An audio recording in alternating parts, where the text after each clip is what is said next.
Welcome to Wife Cheating Story. I hope you have an enjoyable and relaxing time listening. Let's get started. I woke up earlier than usual just before dawn and stared at the faint outline of the bedroom ceiling. Somewhere downstairs, the automatic coffee pot would be sputtering, filling the kitchen with that dark, rich smell I needed to face my carefully orchestrated double life. Beside me, Bianca murmured something in her sleep, then rolled over, her back turned to mine. It wasn't always that way.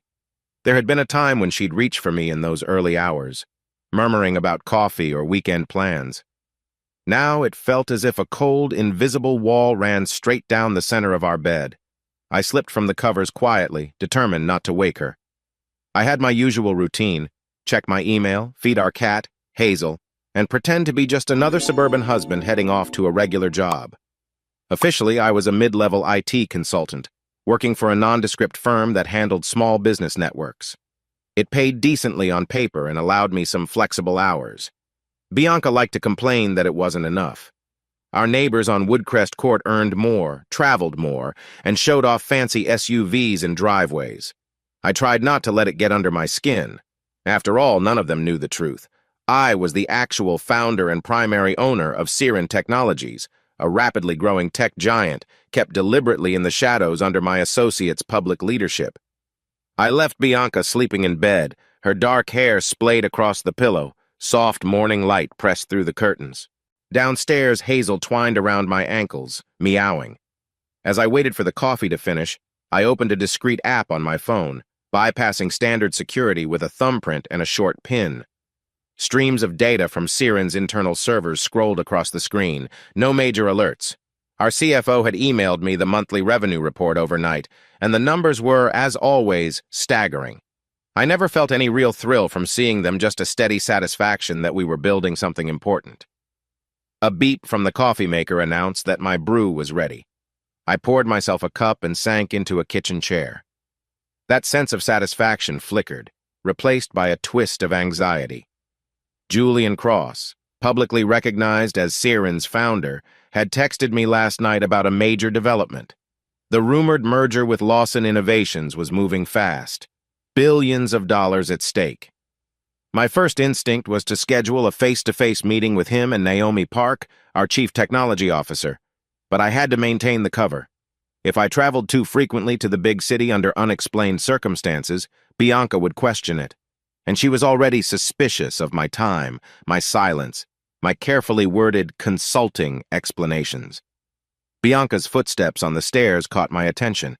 She came into the kitchen, hair tousled, eyes half-lidded with sleep. I offered her a mug, and she took it wordlessly. A silent thanks flickered in her gaze. "You're up early," she finally said, voice scratchy. "Couldn't sleep," I replied. "I have a few morning calls to make." She sipped coffee, then frowned. "Calls? I thought your consulting gig was flexible. Don't they usually let you set your own hours?" I shrugged, trying to sound casual. "Yeah, but we're behind on a client server migration. The last one had a meltdown, so it's urgent." She said nothing. I heard the quiet disapproval in her silence. She hated the concept of me working odd hours, especially for a job she believed was beneath me. Bianca had known me when I was more openly ambitious, back before I decided to step into the shadows at Siren. She used to encourage me to chase my dreams, yet ironically, now that she thought I was settling, her frustration was almost tangible. We ate a quick breakfast of scrambled eggs. Hazel meowed for scraps, but got none. After Bianca finished her coffee, she set the mug down a little too hard on the counter. "Are you sure you can't ask for a promotion or something?" she asked. "We might need more savings if we're ever going to do all the things we want. Like traveling, maybe a nicer house someday." "Not everyone gets promoted overnight," I said gently. "But I'll see what I can do." She studied me for a moment. I couldn't tell if she believed me. Then she sighed. "I need to head to the gym. I won't be back until noon." She breezed away, not bothering with a goodbye kiss. A year ago, that absence might have stung more. Now it just left me feeling hollow. Once she was gone, I ducked into the small home office across from our laundry room. The walls were lined with plain bookshelves, carefully curated with IT textbooks and older programming guides I occasionally showed off to legitimize my consultant persona. My real workstation was hidden inside a locked filing cabinet, a custom rig I designed with advanced encryption that linked me directly to Siren's secure network. I flipped open the slim black laptop, typed a rapid series of authentication keys, and was immediately greeted by messages from Naomi. They confirmed everything Julian had hinted. The big merger was indeed about to go public, sending shockwaves through the tech world. My heart thumped with excitement and dread. I was proud of the potential growth, but worried about the exposure it might bring. If someone was clever enough to dig into the corporate structures, they might uncover that I owned the majority stake. Then my personal life, all these carefully laid illusions, would explode. I typed back a succinct reply. Keep me updated. Proceed as planned. I trust you. Minutes later, Naomi replied in her usual brisk but warm style. Will do. Also, there's an urgent matter to discuss some irregularities in our patent records, possibly sabotage. We need your eyes on it soon. Irregularities, sabotage, these were words we rarely tossed around lightly. Siren's quantum computing patents were heavily protected. If something was off, it meant we had an internal threat. I sighed, saving the message for later. Right now, I had to keep my house in order, the house I'd built on half-truths and carefully withheld secrets. I closed my laptop, locked it away, and stood. My reflection in the dark computer screen showed tired eyes, a furrow forming between my brows. I might only be in my 30s, but I felt older lately. The stress of living two lives, it chipped away at you, especially when you had to hide it from a spouse who used to be your biggest ally. Dressing in a button-down and slacks, I prepared to face the world as Connor West, mild-mannered consultant with average income. The second identity, Connor West, founder of a billion-dollar enterprise, had to stay locked away. Before leaving, I tidied up the kitchen so Bianca wouldn't have another reason to snipe at me when she got back. Hazel curled up on the windowsill, glaring at me in that regal feline way, as if to say she had me figured out. Lucky you, I murmured, shrugging on my jacket. You only have one life to worry about. Then I stepped outside into a crisp morning, hoping the day's routine would keep the precarious balance intact for a little while longer. By the time I pulled back into my driveway in the late afternoon, Bianca's car was already parked in the garage. The day had gone about as expected. Phone calls with pretend clients, covert check-ins with Naomi and Julian, and a pit stop at an actual local business to maintain my consultant cover. It wasn't thrilling, but it kept the story consistent. I found Bianca in the living room browsing something on her phone. She looked up briefly when I entered, her expression unreadable. I offered a half smile and set my keys on the side table. How was the gym? I asked. Fine, she said curtly. Then her eyes flickered toward a glass of iced tea on the coffee table. I actually ended up meeting Mom for brunch at Beacon Cafe, too. She dropped me off. I tensed. Audrey Harrington.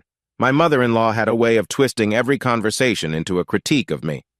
She made it clear from day one that she considered Bianca her prized daughter, deserving of a more openly successful husband. Lately, Audrey's visits came with pointed commentary about how we could upgrade if I just put in more effort. Oh, how is Audrey these days?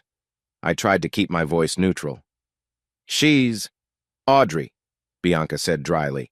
She mentioned she might swing by the house tomorrow. She has a few business friends she wants me to meet. I nodded, forcing a small laugh. What's the occasion this time? Another real estate pitch? Or is she still peddling that idea about flipping historic homes? Bianca shrugged. Not sure. She just said she has connections she wants to introduce me to. Then, after a pause, she added, she kept hinting that maybe you should expand your job search beyond local firms. She found some openings at prestigious tech companies. My stomach tightened. The last thing I needed was Audrey digging around the actual tech scene, where Siren's name might float to the top. Bianca set her phone down and looked at me expectantly, as if waiting for me to react. Your mom's always had strong opinions, I said carefully, but I'm fine where I am for now.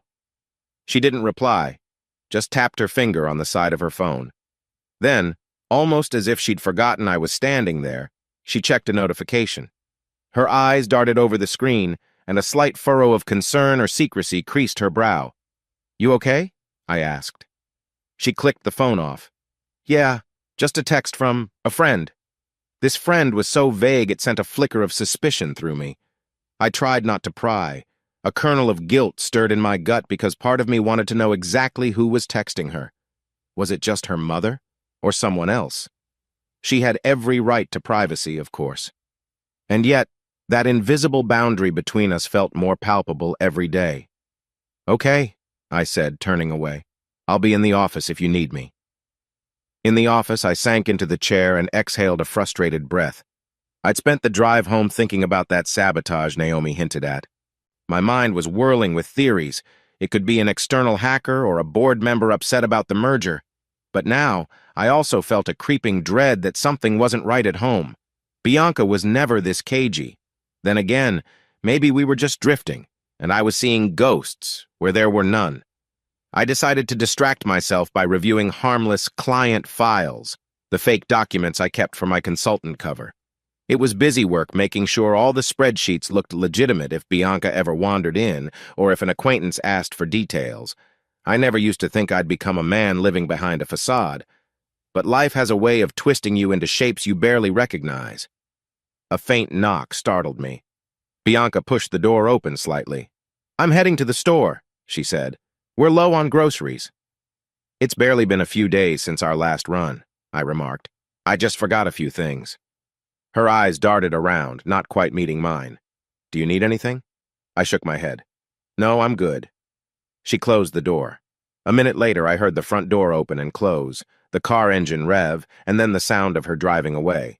I stared at my silent phone. Something felt off. Later that evening, my phone buzzed, breaking my concentration. It was Naomi with a short voice note. The sabotage wasn't random. Someone on the inside had tried to tamper with the patent filing dates, presumably to undermine Siren's rightful claims. Naomi's voice was tight with anger. She needed me to sign off on an investigation to track the data trail. I rubbed my temples, exhaustion prickling behind my eyes. I fired off a text instructing her to proceed, keeping it all hush-hush until we had conclusive evidence. I made dinner alone, a simple pasta with tomato sauce.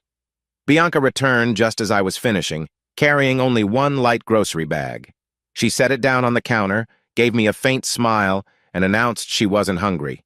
No explanation, just, "I'm not feeling that well." Then she retreated upstairs. Sitting at the table, I ate quietly. The house was too still. Hazel hopped up on a spare chair, tail swishing as if she sensed the tension. In the corner of my eye, I noticed Bianca's phone left on the counter. Typically, she guarded it. An involuntary curiosity rose in me. The phone's screen was dark. I wondered what messages she'd been so secretive about.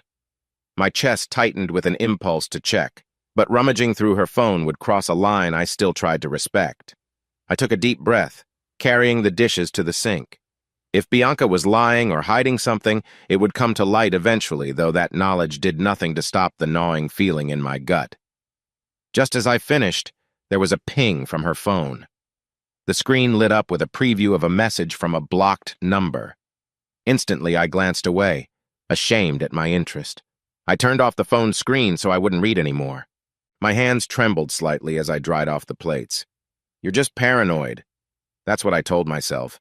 But I'd learned from running a massive tech empire how quickly small details can unravel entire illusions. A single piece of suspicious code could signal a bigger infiltration. A single text could foreshadow a betrayal. The question was, which scenario was I dealing with? I headed upstairs after cleaning, the sense of worry gnawing at my insides. Bianca was in the bathroom, door shut. Through it, I heard the hushed murmur of her voice as if she was on the phone. The water was running, but not enough to drown out the faint cadence of her words. I only caught fragments tomorrow and promise. The rest was muffled. I didn't confront her.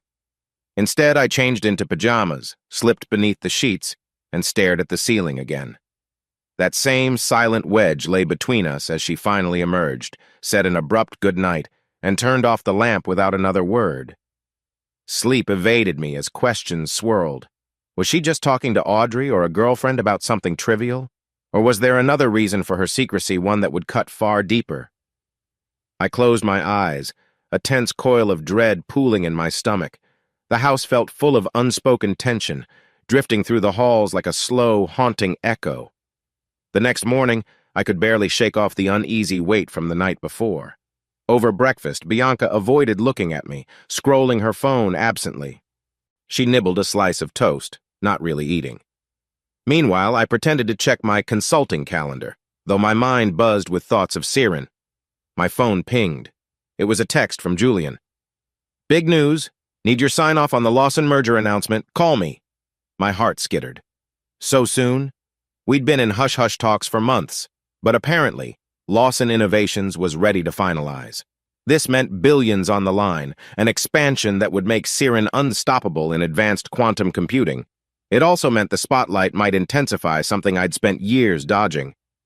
Bianca shot me a curious look as I typed a reply to Julian. "Work?" she asked, frowning. "Yeah, an IT issue." I lied smoothly. "Server meltdown. I might need to step out."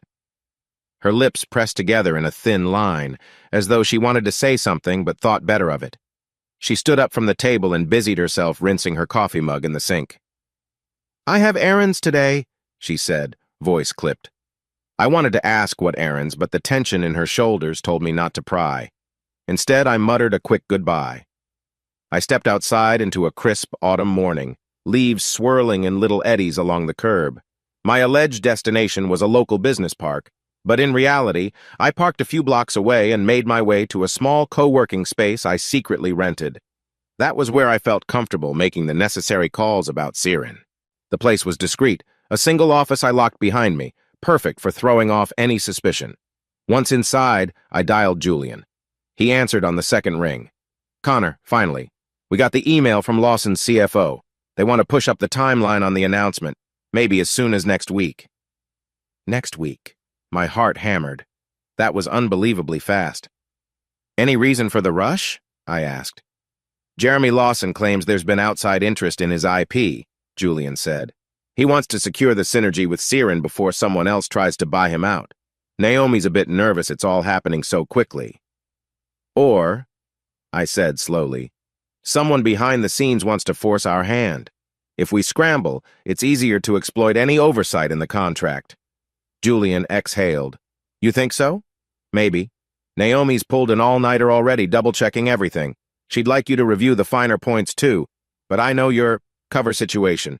However, with the sabotage scare someone messing with patent filings, I'd feel better if you looked at it as soon as possible." I swallowed. "I'll do it. Email me the full draft. I'll read it thoroughly by tonight." Julian paused, his tone softening. "You okay, Connor? You sound off, if only he knew. Just a lot on my mind, but I'll handle it." We hung up, and for a few minutes I sat there with my phone in my lap, breathing steadily. The cost of my ambition weighed on me. My desire to build something extraordinary had led me to hide behind a friend's public face, to live this half-life. Now, the friction was building in every direction. My marriage was cracking, my company was threatened by sabotage, and the greatest expansion we'd ever attempted was on the verge of going public. The puzzle pieces seemed dangerously close to exploding out of my grasp. I took a moment to respond to a message from Naomi, then forced myself to bury those anxieties. I spent the next couple of hours diving into the draft contracts Julian forwarded. Clause after clause of legal jargon. I had to remain hyper-vigilant. One missed line could open a loophole for unscrupulous parties, perhaps even the rumored saboteur inside Siren. By midday, my eyes burned from staring at the screen, so I stepped out to grab a quick lunch from a nearby sandwich shop. The phone rang, displaying a number I didn't recognize. Normally, I wouldn't answer, but something compelled me to pick up. A crisp female voice spoke the moment I said hello. "Hello, Mr. West? This is Danielle Green. I work with Audrey Harrington on certain philanthropic committees." My mother-in-law's philanthropic committees often included high-end socialite events. My stomach tensed. "Yes?" She cleared her throat. "Audrey mentioned you might be interested in exploring better job opportunities. She gave me your number, said you have a strong IT background. We have an opening in my husband's firm, Green Network Solutions. Very reputable." I clenched my jaw, biting back frustration. Audrey was handing out my number, presumably to push me into a different career path. This was humiliating and also potentially dangerous if Danielle Green or her husband recognized the name Siren or me. I appreciate the offer, but I'm quite satisfied where I am, I replied carefully. Danielle paused. Understood, Mr. West. Apologies if this call is unwanted. Audrey insisted you were stuck in a dead-end job. She was rather emphatic. I took a shaky breath, forcing politeness. I'll talk with Audrey. Thank you for reaching out. I ended the call abruptly. Exhaustion mingled with anger. Bianca's mother had no clue how precarious this all was, and she apparently didn't care. As I headed back to my co-working space, the sandwich in my hand felt suddenly unappetizing. My phone buzzed again, this time a text from Bianca. Going out with a friend for lunch? Don't wait for me. A friend again. The same phrasing, the same vague distance. We used to tell each other everything where we were going, who we were meeting, all without suspicion. Now each random text from her left me feeling unsteady. By late afternoon, I had managed to annotate half the Lawson contract. My phone battery was dangerously low. I gathered my things and decided to drive home, hoping Bianca was there so I could at least gauge her mood in person. Maybe we'd share dinner and talk like normal people. Maybe we'd salvage some closeness. When I arrived, her car wasn't in the driveway. The house was dim, curtains still drawn from the morning. Hazel greeted me with a loud meow, as if demanding to know where we'd both been. I placed my keys on the kitchen counter and noticed a single note scrawled in Bianca's handwriting. Out. Don't know when I'll be back. No explanation, no name, no reason. Just an empty note on the counter. The sense of isolation enveloped me again. I retreated to my office, the hush of the suburban house pressing in. I locked the door behind me before unlocking the hidden laptop. Within seconds, I was immersed in reading the latest sabotage updates. Naomi had flagged something about unauthorized logins at odd hours, potentially from an IP connected to one of our board members. With every line of data, that coil of tension in my gut tightened. Eventually, the sunlight disappeared outside, replaced by the orange glow of street lamps. Bianca still hadn't come home. I texted her once. Everything okay? No response. The hush of the house felt ominous, like I was existing inside a slow-motion reel of a life unraveling. Work, lies, silence, suspicion. Sighing, I shut down the laptop. On days like these, I questioned the lengths I'd gone to in order to protect my identity. But if I hadn't, maybe my marriage would have ended even sooner. Or maybe I would have discovered the truth about Bianca's feelings early enough to prevent this drifting chasm. The cost of ambition can be steep, especially when paid in secrecy. I rubbed my eyes, made a pot of decaf coffee, and settled in the living room with a worn paperback in attempt at normalcy. The house groaned faintly in the night air. Outside, a car door slammed. I peered through the window, seeing a vehicle I didn't recognize pull away from the curb, headlights sweeping across the driveway. A moment later, Bianca walked in, disheveled hair, slightly flushed cheeks. We exchanged a stilted greeting. The tension was so tangible, it was almost a taste in the air. I wanted to ask questions, demand answers, but the fear of discovering something I couldn't handle kept my lips sealed. So I let her pass upstairs, that unspoken distance broadening like a fracture line in glass. In the back of my mind, I couldn't ignore the possibility that my illusions carefully constructed, meticulously maintained, might soon come crashing down. The next few days at home passed like an uncomfortable dance. I'd catch glimpses of Bianca late at night or early in the morning, but our conversations grew shorter. Polite small talk replaced genuine affection.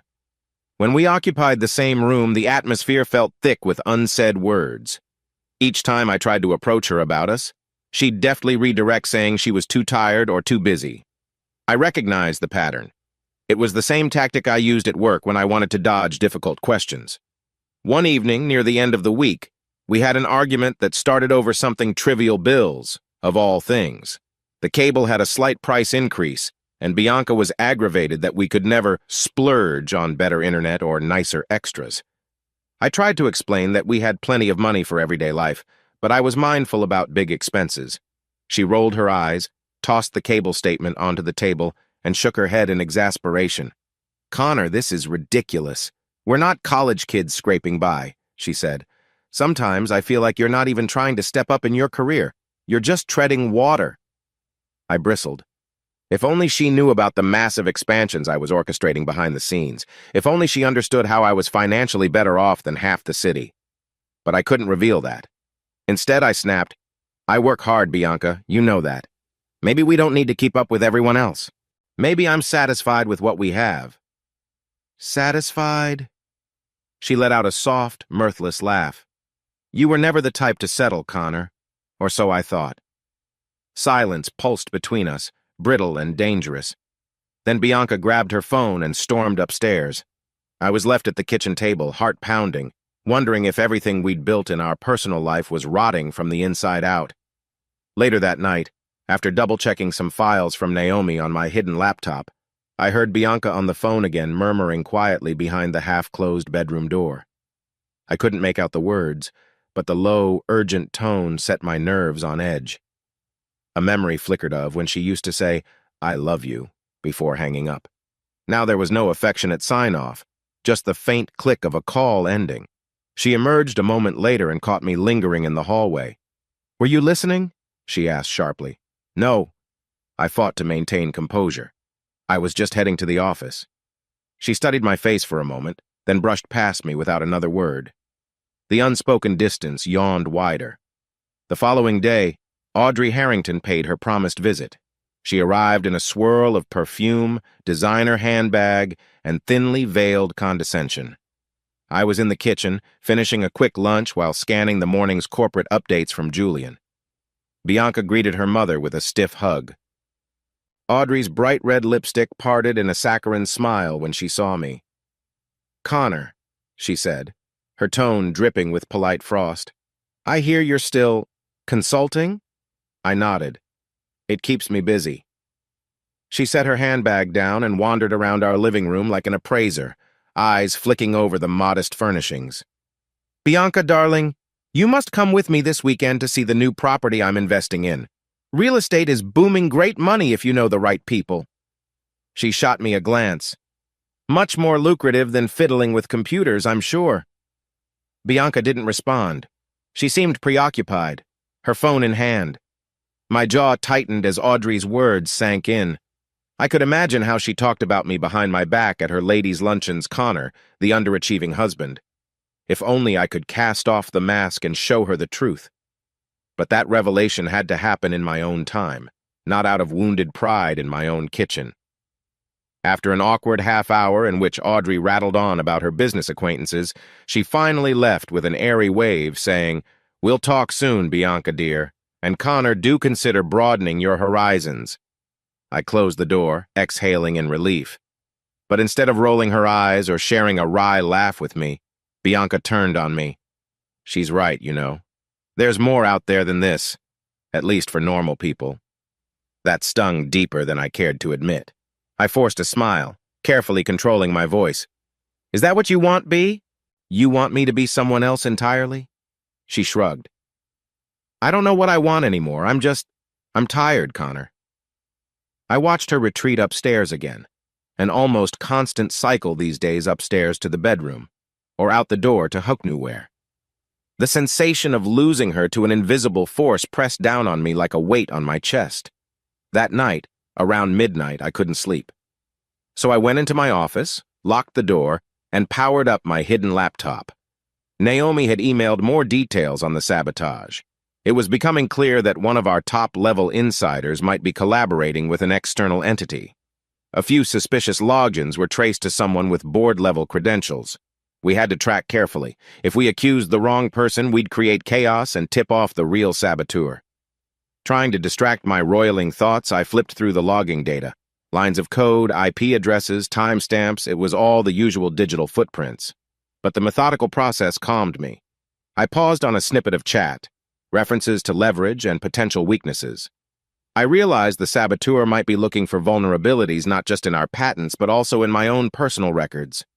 A chilling thought. If they learned the truth behind my ownership, they could unravel everything. My exhaustion was bone deep when I finally shut down. I stepped out into the dark hallway, hearing Bianca's soft breathing from behind our bedroom door. She was asleep, or pretending to be. I stood there for a moment, listening, feeling the distance like a physical barrier. She was so close, yet I felt I barely knew her anymore. At breakfast the next morning, we had our first real confrontation in a while. It started innocuously. I mentioned that we should plan some time together that weekend, maybe drive out to the countryside. She looked at me like I'd suggested we move to Mars. "Connor, we can't just pretend everything is normal," she said, voice low. "You're working odd hours. You're always hush-hush about it. Meanwhile, our finances look stable, but you act like we're borderline broke. It's driving me insane." I swallowed. "I'm not hush-hush, I'm just an IT consultant. Sometimes emergencies come up. It's not that simple." She set her mug down. Her eyes flashed with frustration. "No, you're not telling me the truth about something.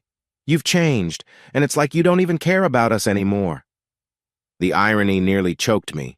Here I was, building a multi-billion-dollar empire for our future. But I couldn't say that, not yet. Not like this. So I mumbled, "I do care. I'm just working through some big things. Trust me." She gave a sharp exhale. "Trust you? That's a two-way street, Connor." Her phone buzzed again, and she glanced at it reflexively. Something about the way she locked the screen made my stomach clench. I wanted to ask who was messaging her so incessantly. Was it Audrey? A friend? Or was it something worse? Before I could summon the courage, she rose, leaving her half-eaten toast behind. "I can't do this right now," she muttered, grabbing her purse. "I need some air." She was gone before I could protest. I stared at the clutter on the table, her abandoned breakfast, the untouched coffee evidence of how far we'd drifted. I thought about the vow I'd made to myself the night before.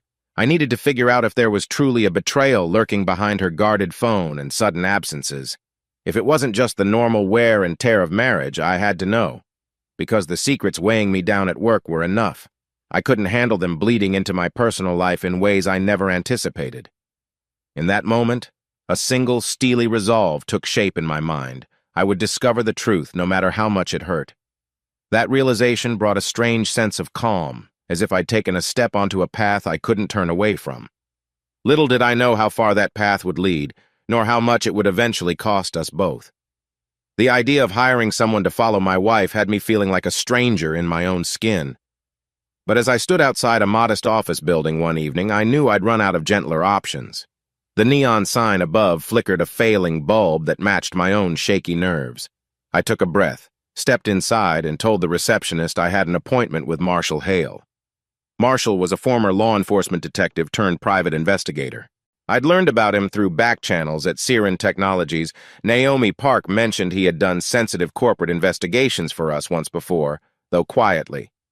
I figured if anyone could discreetly confirm whether my suspicions about Bianca were valid, it'd be him.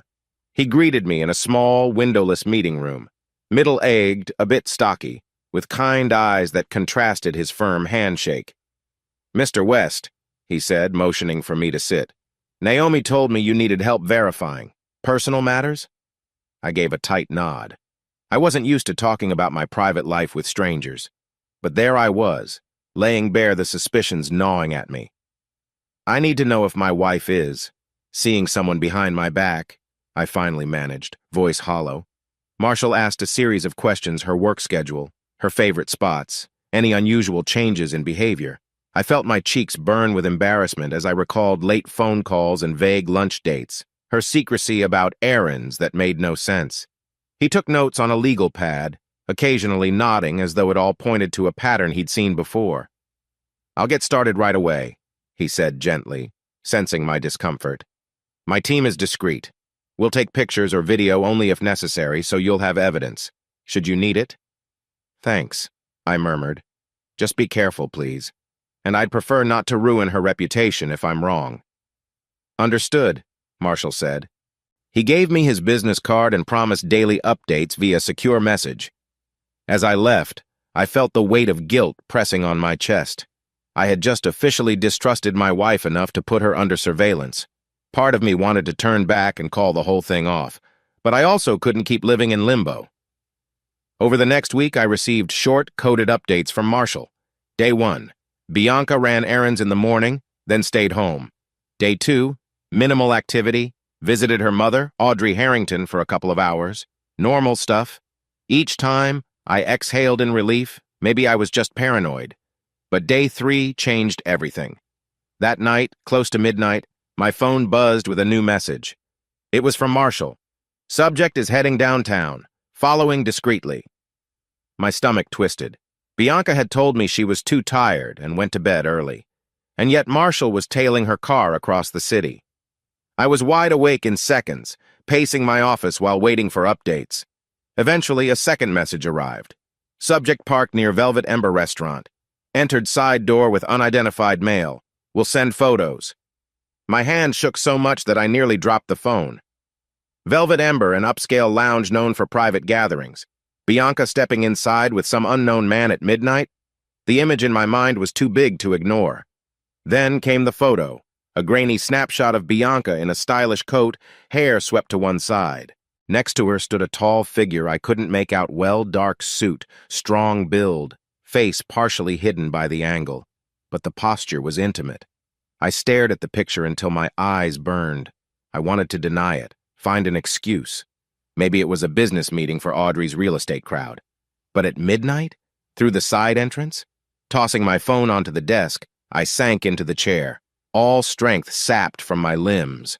My heart hammered, and I couldn't focus on anything but that photograph. After a few minutes, I picked up the phone again, texting Marshall to keep trailing them, but not to intervene. An hour passed without further messages.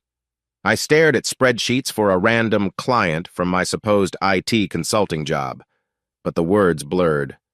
My mind replayed memories of Bianca, our first year of marriage, her laughter echoing in a tiny apartment, her delight at the simplest homemade dinner. Where had that ease disappeared to? Eventually, Marshall updated me. Bianca left the restaurant alone, driving back to our neighborhood around 2 a.m. The unidentified male remained behind for a few minutes before slipping out a back exit. No license plate captured, no handshake or farewell in the open. My wife's return was just as secretive as her departure. I flicked off my office light, numb. I didn't sleep that night, lying on the living room couch and staring at the shadows on the ceiling. Close to dawn, I tiptoed upstairs. The bedroom door was ajar. Bianca asleep in bed, quiet and peaceful, like nothing had happened. She smelled faintly of perfume, as though she'd freshened up right before sliding under the covers. When morning came, she greeted me with a neutral hey, hardly meeting my eyes. No mention of being out late. I didn't confront her. Instead, I let the tension coil tight inside, telling myself I needed solid proof before making accusations. My father used to say, "Never fight a war unless you know you can handle the outcome." Right now, I wasn't sure I could. 2 nights later, Marshall reported similar activity. Bianca leaving around 9 p.m. meeting the same man, only this time. They'd gone to a different spot, a discreet high-rise downtown. The photos were slightly clearer. The man's face was still partially turned away, but Marshall guessed it might be Ethan Cole, the owner of a well-known luxury restaurant chain in the city. The name pinged in my memory, though I couldn't recall precisely where I'd heard it. My emotional conflict was dizzying. I felt humiliated imagining Bianca and this Ethan slipping around late at night, yet I still clung to that dying hope maybe it was just a weird business liaison. The next morning, Marshall confirmed the license plate on the man's car was registered to an E. Cole. My heart sank. Even I couldn't believe any rational excuse for them to meet alone, at those hours, in private locations. By the weekend, I asked Marshall to stand down temporarily, just enough to let me breathe. He'd gathered images, times, and patterns. Each puzzle piece suggested an affair. Confronting Bianca now would probably blow up my marriage on the spot, but if I wanted a chance to understand why she'd do this, and whether there was something bigger going on, I had to keep quiet a little longer. The final straw came when Marshall emailed me a short video clip. Bianca smiling up at Ethan Cole, stepping close enough that their foreheads almost touched. That tender body language left no doubt about the nature of their relationship.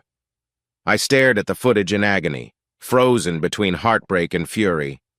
I'd always pictured betrayal as a loud, definitive break, but the reality was quieter, more insidious, a slow erosion of trust until a single video could crush the illusions I'd been clinging to.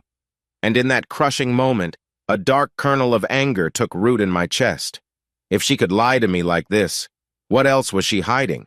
Was there any chance her secret meetings overlapped with the sabotage at Siren? I closed my laptop with trembling hands. My marriage was likely over. But I wasn't about to let myself become the fool. I'd gather the full truth about Bianca, about Ethan, and about any possible link to the corporate leaks. If a betrayal was truly happening on multiple fronts, I'd expose them all. As morning light crept through the blinds, I realized I was done being passive. I could feel the threads of my life unraveling, yet a strange clarity emerged. This was only the beginning. One thing was certain. I had no intention of crumbling. Instead, I would plan. The morning after I confirmed Bianca's late-night meetings with Ethan Cole, I waited until she headed off on an errand. Then I texted Marshall. We keep going. The day before, I'd told him to stand down, but now I needed more evidence, more information. Even though each piece stabbed at my heart, I had to see the full picture. Marshall arranged a deeper probe into Bianca's financials. If there was a pattern of secret spending or large cash withdrawals, it might confirm she was funneling money somewhere, or worse, if Ethan was bankrolling something. The waiting made every minute feel like an eternity. Meanwhile, Bianca floated through the house, calm and guarded, as if she'd compartmentalized her entire double life. That week, her mother, Audrey Harrington, invited Bianca to some charity event. Normally, I might have dismissed it. Audrey's world was a swirl of luncheons, silent auctions, and real estate deals disguised as philanthropic pursuits. This time, though, I found myself noticing details. The event was described as an exclusive fundraiser for a new art museum wing. Bianca spent an inordinate amount of time picking out a dress, and Audrey insisted she come alone, no husbands allowed. My gut told me it was another cover story. The day of the event, Bianca left in a black sedan, courtesy of Audrey's personal driver. Marshall followed, discreetly weaving through traffic.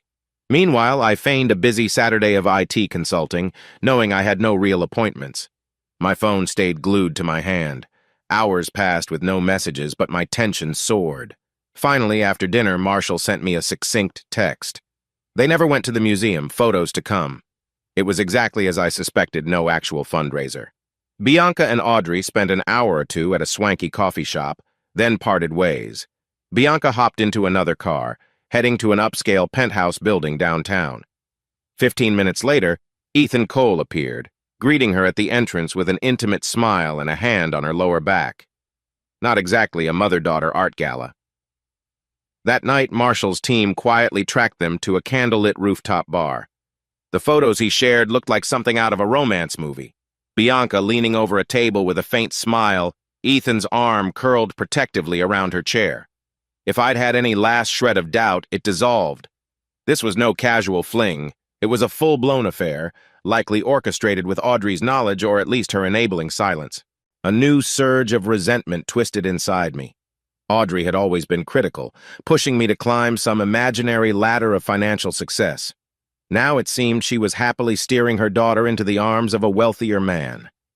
My jaw clenched as I looked at the pictures of them sipping cocktails with a skyline behind them. Did Bianca share secrets about me during these nights?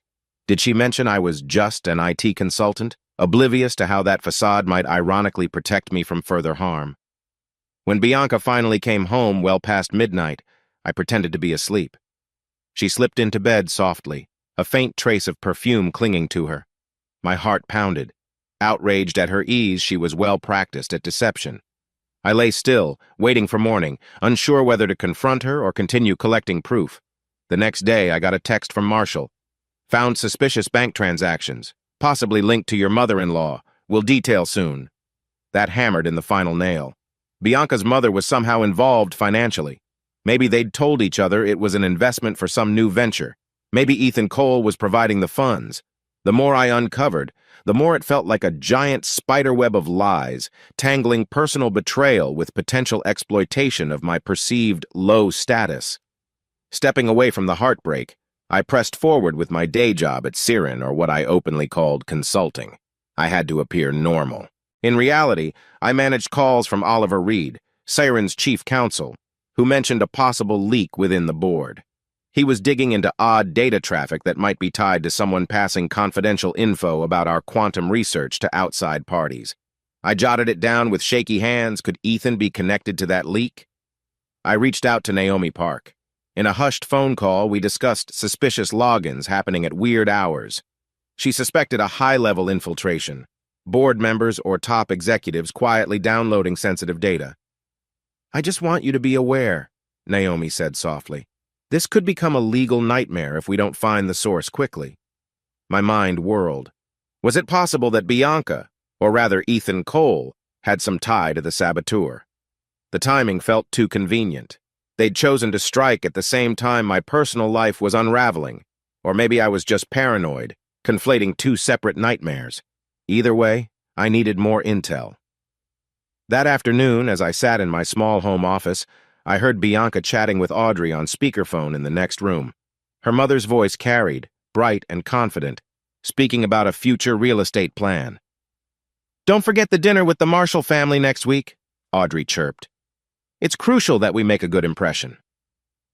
Bianca's response came in a lower register, difficult to make out, but I heard a mention of charity fundraiser.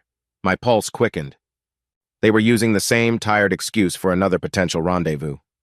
Did Audrey realize I was just feet away listening through the wall? Probably not, or maybe she didn't care. I wanted to burst into the room and call them out, but I forced myself to remain calm.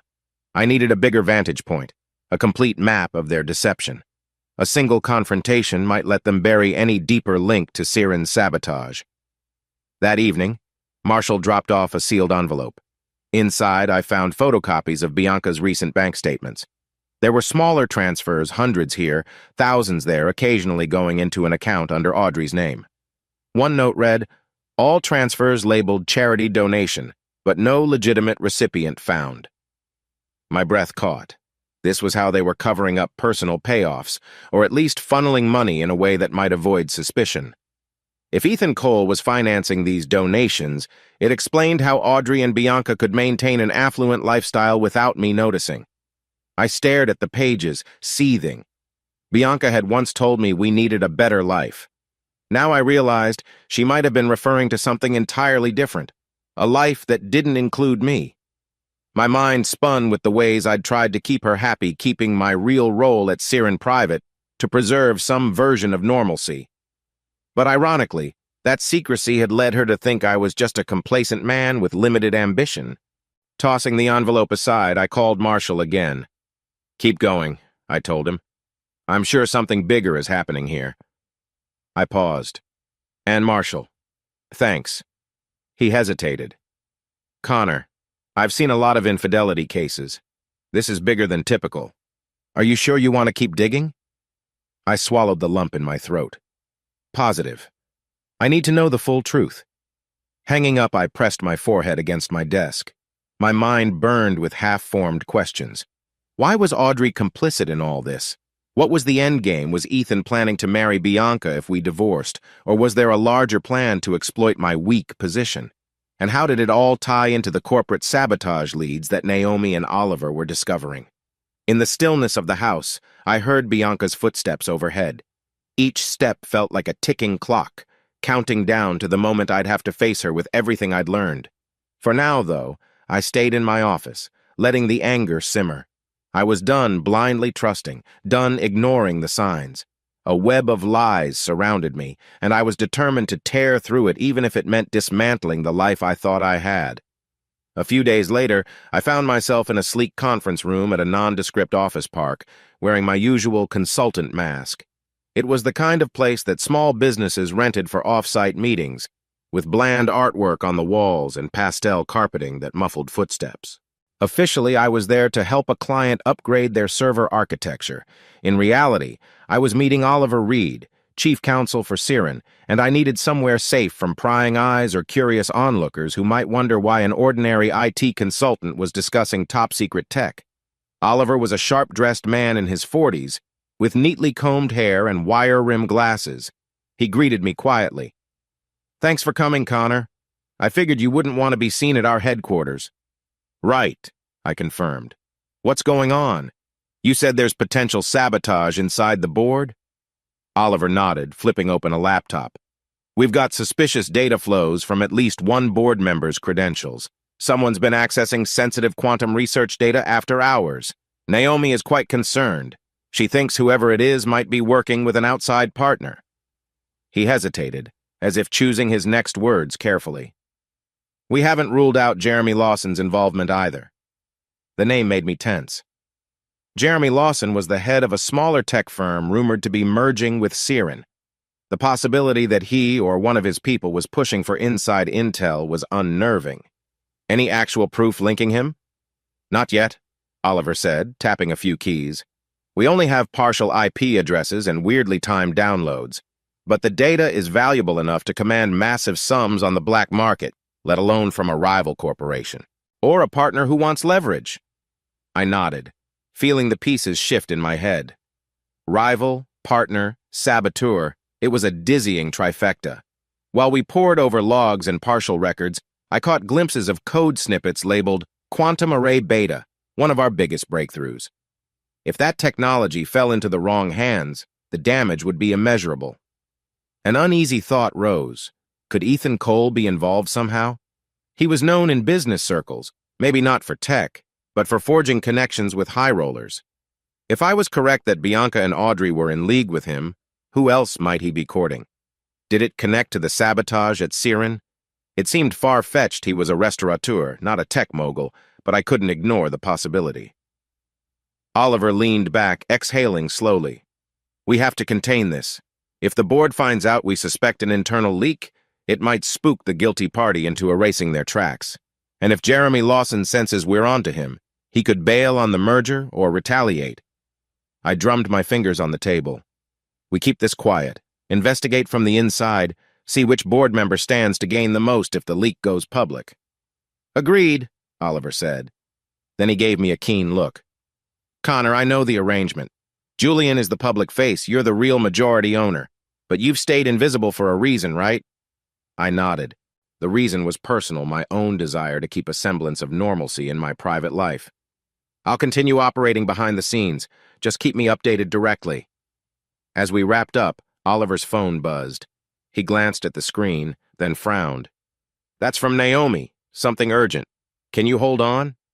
I waited as he stepped out. I tried not to eavesdrop, but a few words filtered through the door. What do you mean? Must be a direct sabotage attempt. Tension coiled in my gut. Another crisis, perhaps. I scrolled my phone aimlessly, half hoping to see a text from Bianca that offered normalcy.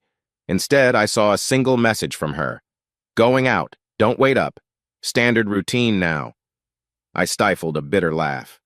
Oliver returned, face pale. Naomi found new anomalies.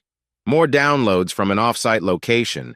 The IP is linked to a leased office near the waterfront. She wants me to check who's paying for that lease. I rubbed my temples, the slow burn of anger fueling me. Good. The sooner we find them, the better. He closed the laptop. We'll keep in touch. Julian's concerned, but he's trying to maintain a normal front with the other board members. Let's proceed carefully. Exiting the building, I felt the weight of multiple betrayals pressing on me. As if on cue, my phone buzzed with an update from Marshall.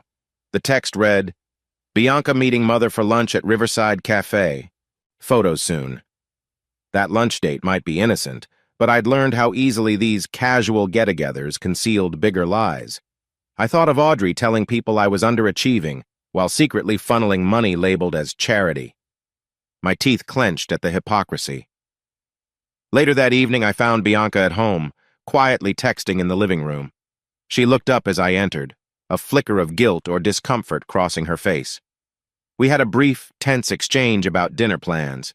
She told me she wasn't hungry, so I fixed myself something left over.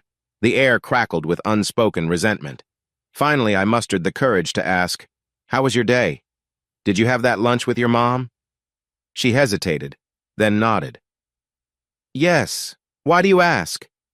I shrugged, keeping my voice calm. Just making conversation. She pressed her lips together, clearly on guard. It was fine. We just talked about some event she's planning. I'm actually not sure I'll attend. I resisted the urge to call her out on half-truths. Instead, I said nothing, letting the silence do the work. She fidgeted, glancing at her phone again. If she was expecting a message from Ethan, none came right that moment.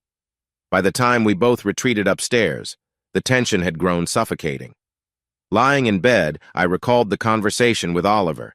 Sabotage in the board, hush-hush investigations, unscrupulous alliances. Then I thought about Bianca, her mother, and Ethan, some twisted orbit around me that I still couldn't fully chart.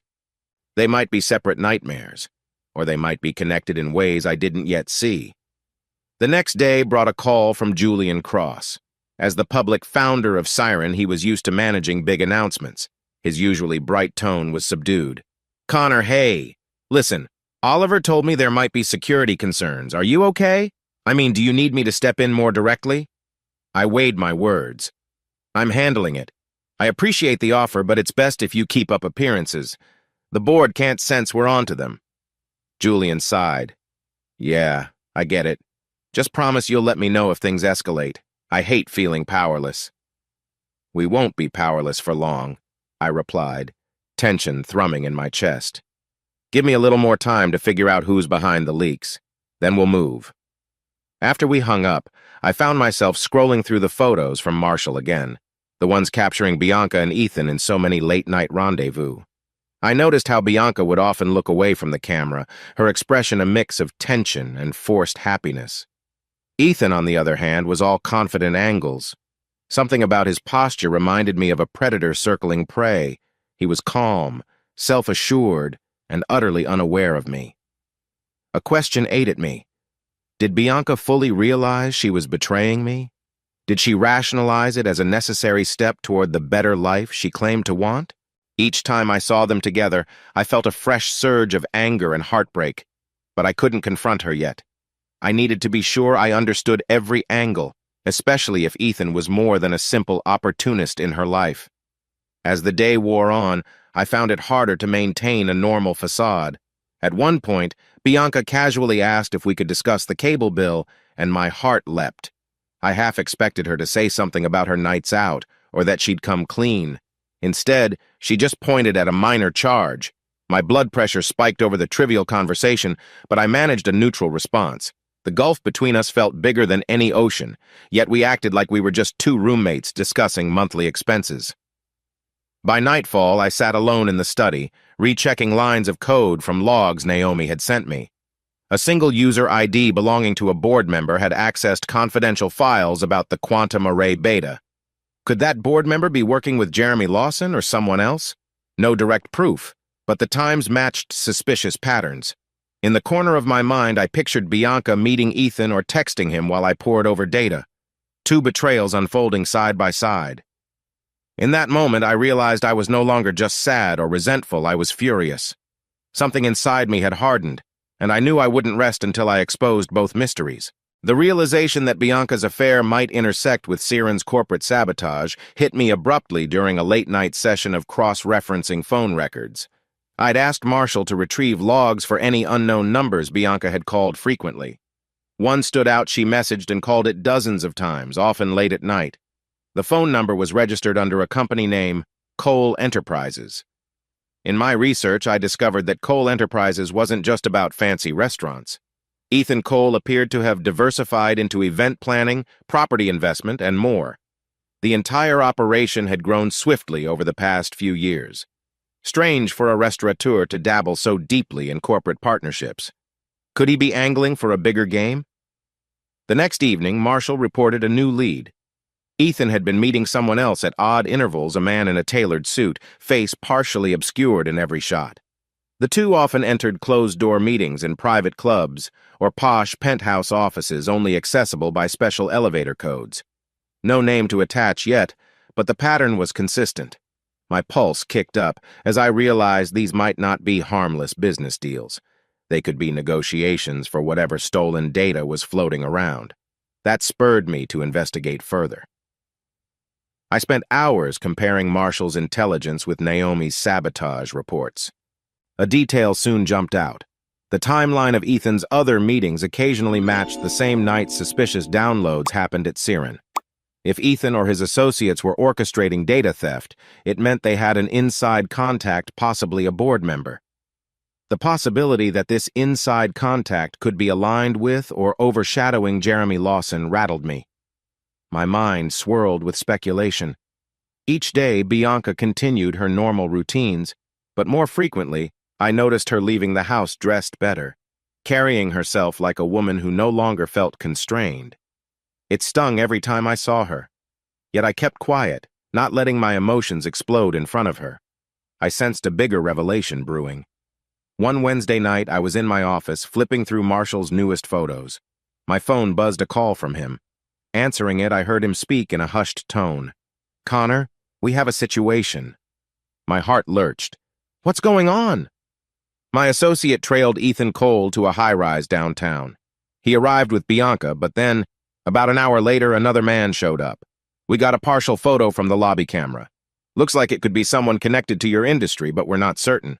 We overheard bits of conversation about merging assets and potential patents. It's definitely shady. Goosebumps prickled my arms. This was proof that Ethan wasn't just wooing Bianca for romance. He was possibly bridging into the realm of intellectual property. "Send me whatever you've got," I said through clenched teeth.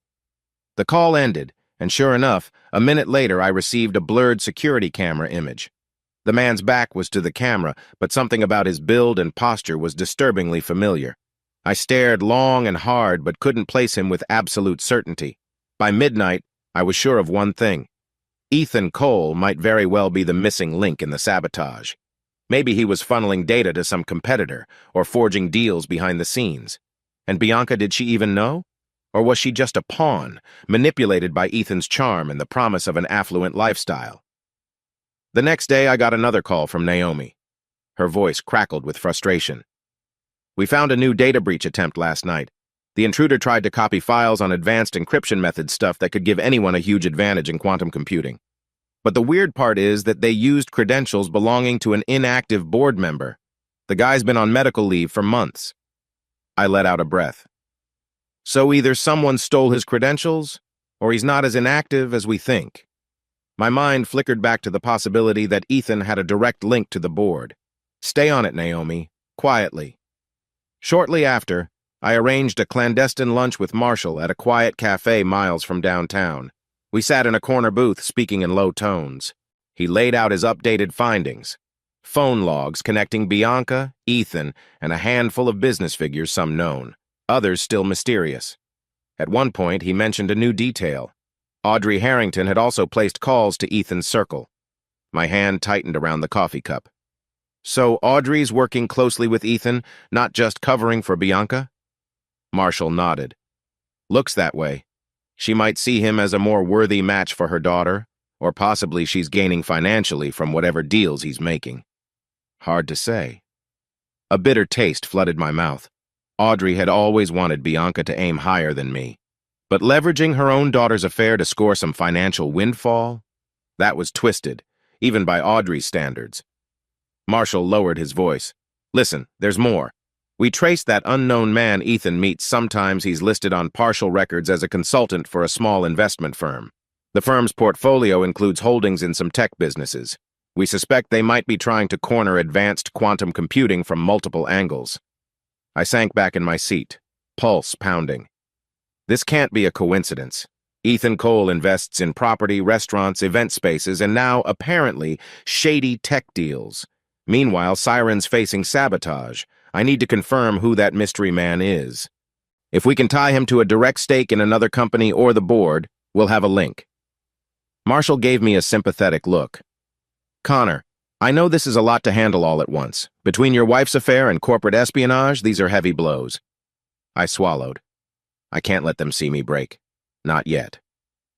The next night, I found Bianca preparing for another outing. She wore a sleek black dress, hair styled in a way she used to reserve for special date nights with me.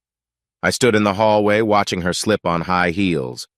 For a moment, longing and anger crashed inside me, memories of how we once laughed together over silly things. Now I felt like a ghost in my own home. As she grabbed her purse, I asked softly, "Going somewhere nice?" Her eyes flickered, a guarded expression crossing her face. "Yeah, just some dinner with friends." We both knew that was a lie, but I let it stand. She hurried out the door, and I was left in the hush of the foyer, heart pounding. The next time I saw her with Ethan might be in another photograph or a snippet of video. Each time it sliced deeper, fueling my determination to expose all of this. An hour later, Marshall texted, "She's with Ethan at Skyline Tower. Same third man arrived, still no clear shot of his face." I paced my living room, phone in hand. My reflection in the dark TV screen showed a man caught between heartbreak and fury. I flicked through old texts Bianca had sent me months ago, little jokes, sweet nothings.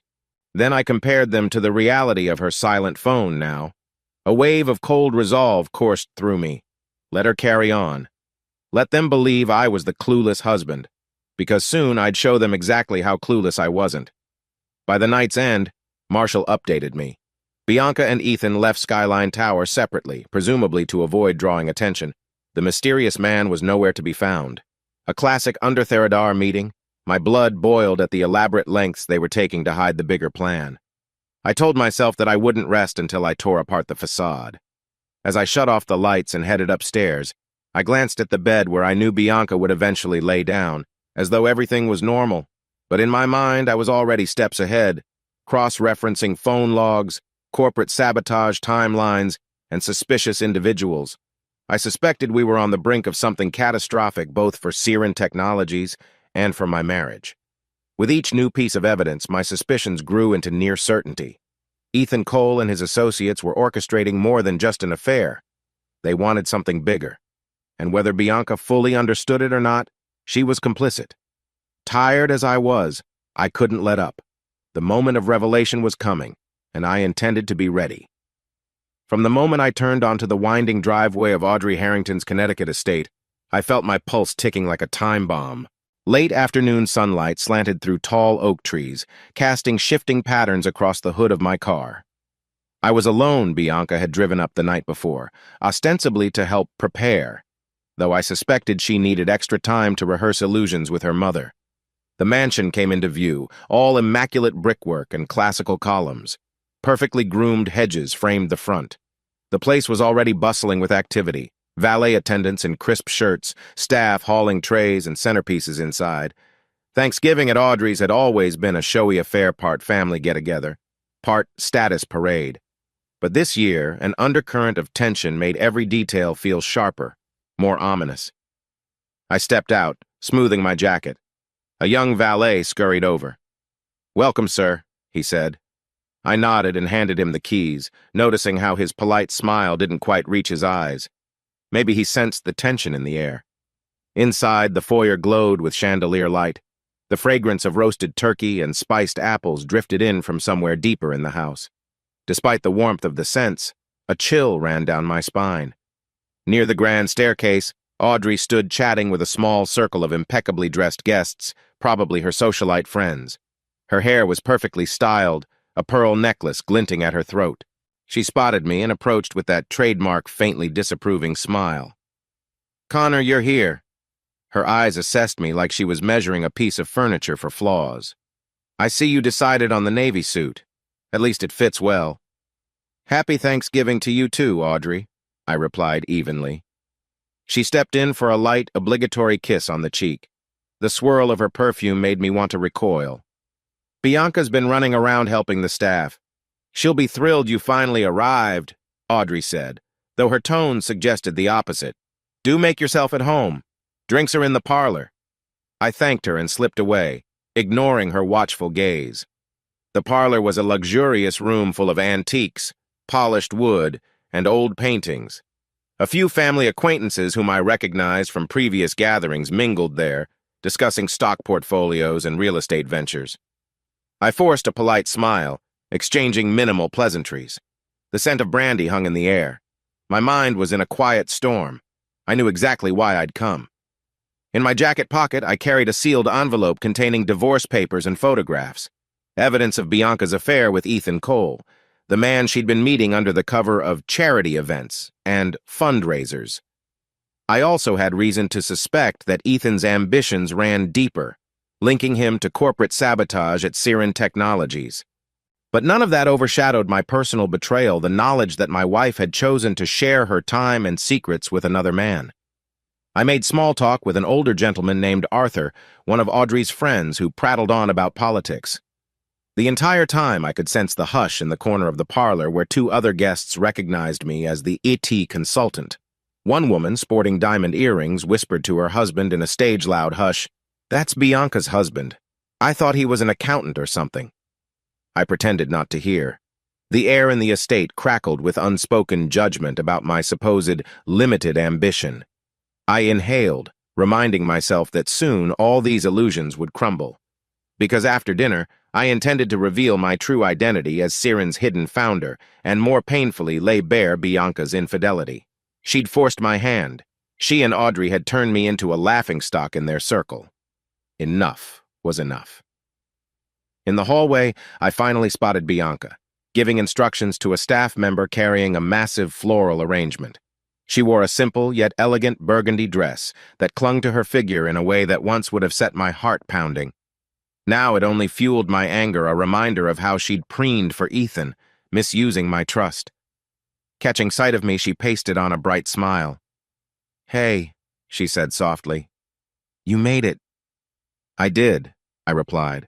My voice sounded hollow even to myself. She glanced around. "Let's step away for a second." She led me into a small side corridor, probably hoping to avoid prying eyes. The moment we were alone, I saw a flicker of anxiety in her gaze. "Look, I know things have been tense lately, but it's a holiday. Can we just get through dinner without any drama?" I stared at her, a swirl of emotions tightening my chest. "Bianca, we're past that point." My voice was low. "You and your mother have been painting me as some underperforming nobody for months." She flushed. "That's not fair. Mom just worries about us. She wants me to have a secure future. She doesn't think you're living up to your potential." A bitter laugh escaped me. If only she knew how misguided that was. "Right," I said, my tone clipped. "And do you agree with her?" Her gaze flickered away. "I want a better life, Connor. I've said that before. I hate feeling stuck, and right now it's like you don't even care if we succeed." Succeed. I almost choked on the word. "We'll talk after dinner," I managed, forcibly shoving down my fury. "Enjoy your mother's show." She opened her mouth, then closed it, giving a curt nod. As she turned away, I noticed the faint scent of expensive perfume. At one time, it might have comforted me. Now it only reminded me of her clandestine nights. I wandered into the living room where an ornate fireplace crackled. On a nearby sofa, two of Audrey's socialite pals, Camille and Leonora, were discussing some upcoming charity gala. They paused their conversation to watch me pass. Leonora sipped her wine and whispered, "He's not exactly her typical type, is he?" My jaw tensed, but I kept moving. As staff announced that dinner would be served soon, guests drifted toward the lavish dining room. I felt a sense of surreal calm descend. I was about to set off a chain reaction that would change everything. For months, I'd kept quiet about my actual role at Siren. I'd also gathered enough proof of Bianca's betrayal to proceed with a divorce. Before long, these people who looked down on me would realize the floor beneath them was about to tilt. I caught sight of Audrey gracefully gliding around to ensure everything was in place, her voice carrying across the room, "Please, everyone find your seats. Dinner is ready." The crisp tablecloth, expensive china, crystal glasses, everything exuded old money taste. She'd orchestrated this event to be a testament to her family's status. Little did she know how quickly that facade was about to crack. Taking my designated seat near the center of the table, I smiled politely at the neighbor to my left, a mild-mannered cousin of Bianca's named Phoebe. She gave me a warm nod, apparently less judgmental than the others. Across the table, Bianca sat next to Audrey, looking distracted. Her phone lay face down beside her plate, likely waiting for messages from Ethan or some other friend. The humiliation churned in my gut, but I maintained composure. The clink of silverware and low murmur of conversation filled the space as the first courses were served. A swirl of roasted squash soup, garnished with toasted seeds, was placed before each guest. Polite exclamations about the flavor ensued. But beneath that veneer, I sensed the tension brimming, ready to spill over. Audrey chatted about the new property she intended to invest in, bragging about rising markets and rare opportunities. I watched Bianca. Her jaw clenched every so often, and I wondered if she felt any remorse about the betrayal she'd inflicted. Possibly not. She gave me a tight-lipped smile across the table, but it felt hollow. Meanwhile, Audrey seemed keen to gauge my reaction to every subtle barb. She'd told me countless times directly and indirectly that I wasn't worthy of her daughter. After tonight, I doubted she'd ever speak to me again. When the main course arrived, an impressive spread of turkey, stuffing, cranberry relish, and more, the tension rose with each passing minute. Audrey directed staff like a maestro, receiving sycophantic compliments from her guests. Soft, classical music played in the background, but it might as well have been a funeral dirge for my marriage. Somewhere between the first bite of turkey and the swirl of wine in my glass, I steeled myself for what was coming. In a matter of minutes, Audrey would deliver the very insult that would open the door for my final revelations. I could sense it in her posture, in the sharpened edge of her smile. I sipped my wine and waited, bracing for the moment I'd lay it all bare. The clock ticked, the chandelier glimmered, and my heart thumped in slow, deliberate beats.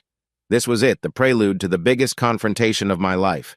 Dinner progressed like a carefully choreographed dance, with staff sweeping in and out to swap plates and refill glasses. Among the guests, hushed conversations flared and died quickly. I caught snatches of words like investment, prestigious, and expensive trip. It was as if everyone took pride in how lavishly they could describe their lifestyles, each new mention a subtle jab at anyone perceived as lesser. Bianca picked at her food, occasionally texting discreetly under the table. She'd glance at me, then look away. My stomach twisted with the knowledge that Ethan was probably just a message away. Still, I forced myself to stay calm. This was all part of the plan, her mother's big Thanksgiving dinner, the stage set for a final exposure. After the main course, Audrey stood and tapped her wine glass. The room fell silent. "Friends," she said grandly, her voice cutting through the hush, "I want to thank you all for joining me in celebrating family this Thanksgiving. We have so much to be grateful for, don't we?" People around the table murmured in agreement. She shifted her gaze to me with an almost predatory smile. "And speaking of gratitude, I'm pleased Connor could be here.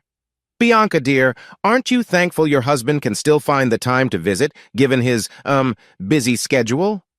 The tone dripped condescension.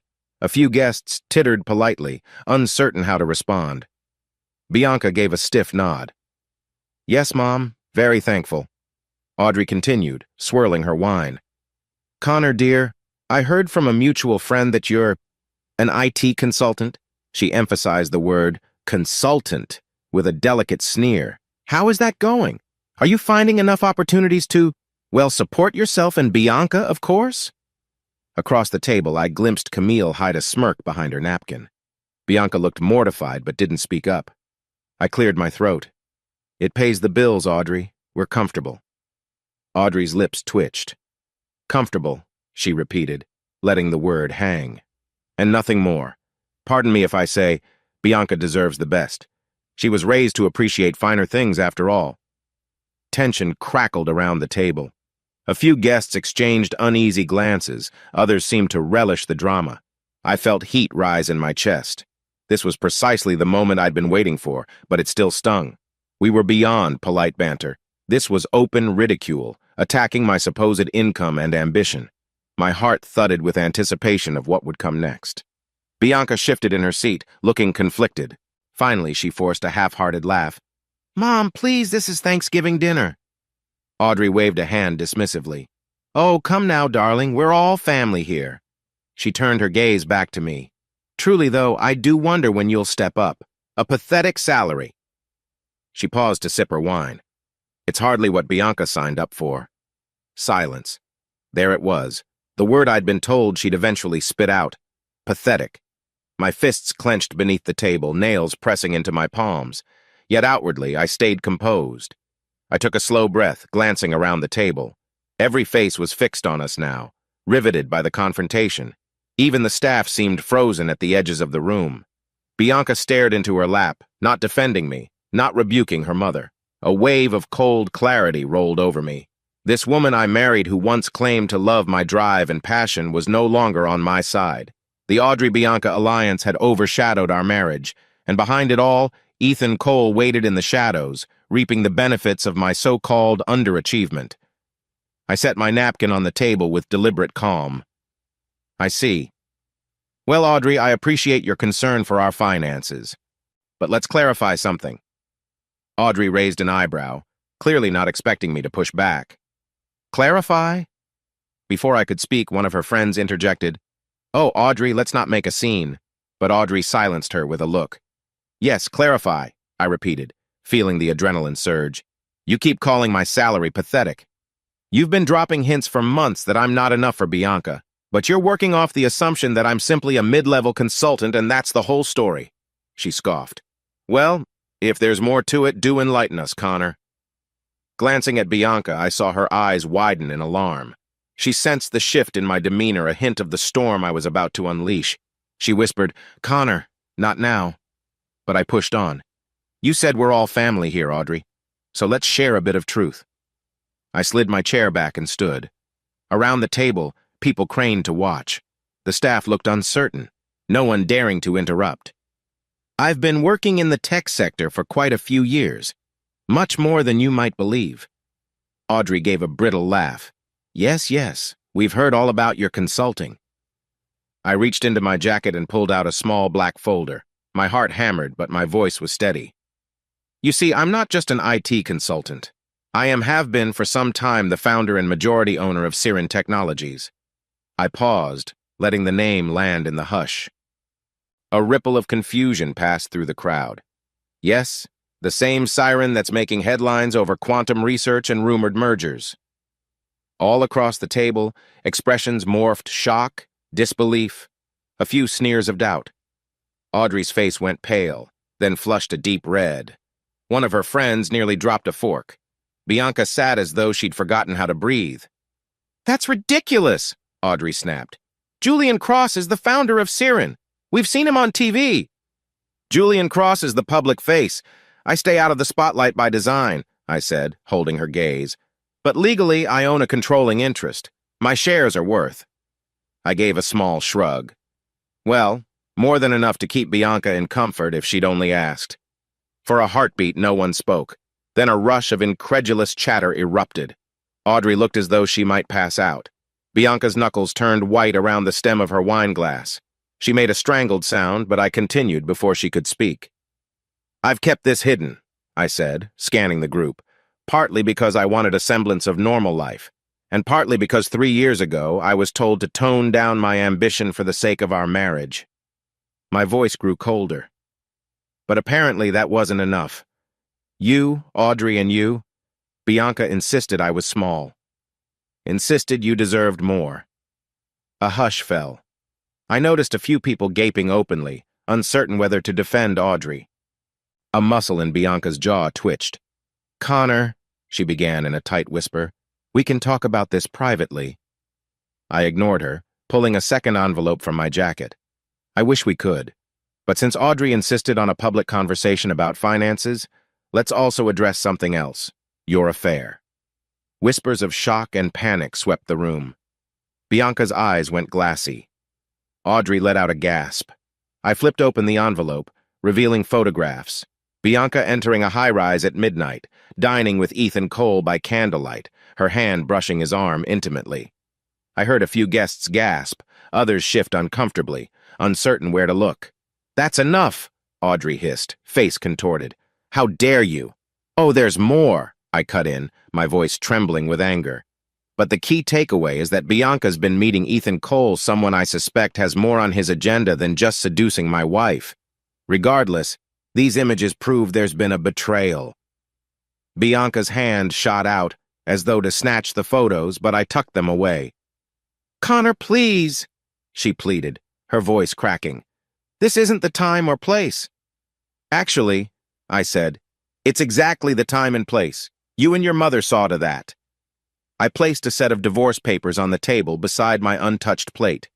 "You wanted better? You'll get what the prenup allows, nothing more. I'm done." The entire table seemed to freeze. Audrey's face drained of color and Bianca's eyes glistened with tears. A distant relative stifled a cry. The overhead chandelier flickered, as if the power might give out under the tension. I drew a shaky breath. That's it. That's all I came to say. Then, with measured calm, I turned to leave, my footsteps echoing through the stunned silence of Audrey Harrington's grand dining room. I was halfway across the foyer, intending to walk straight out the front door, when Audrey's voice cracked the hush.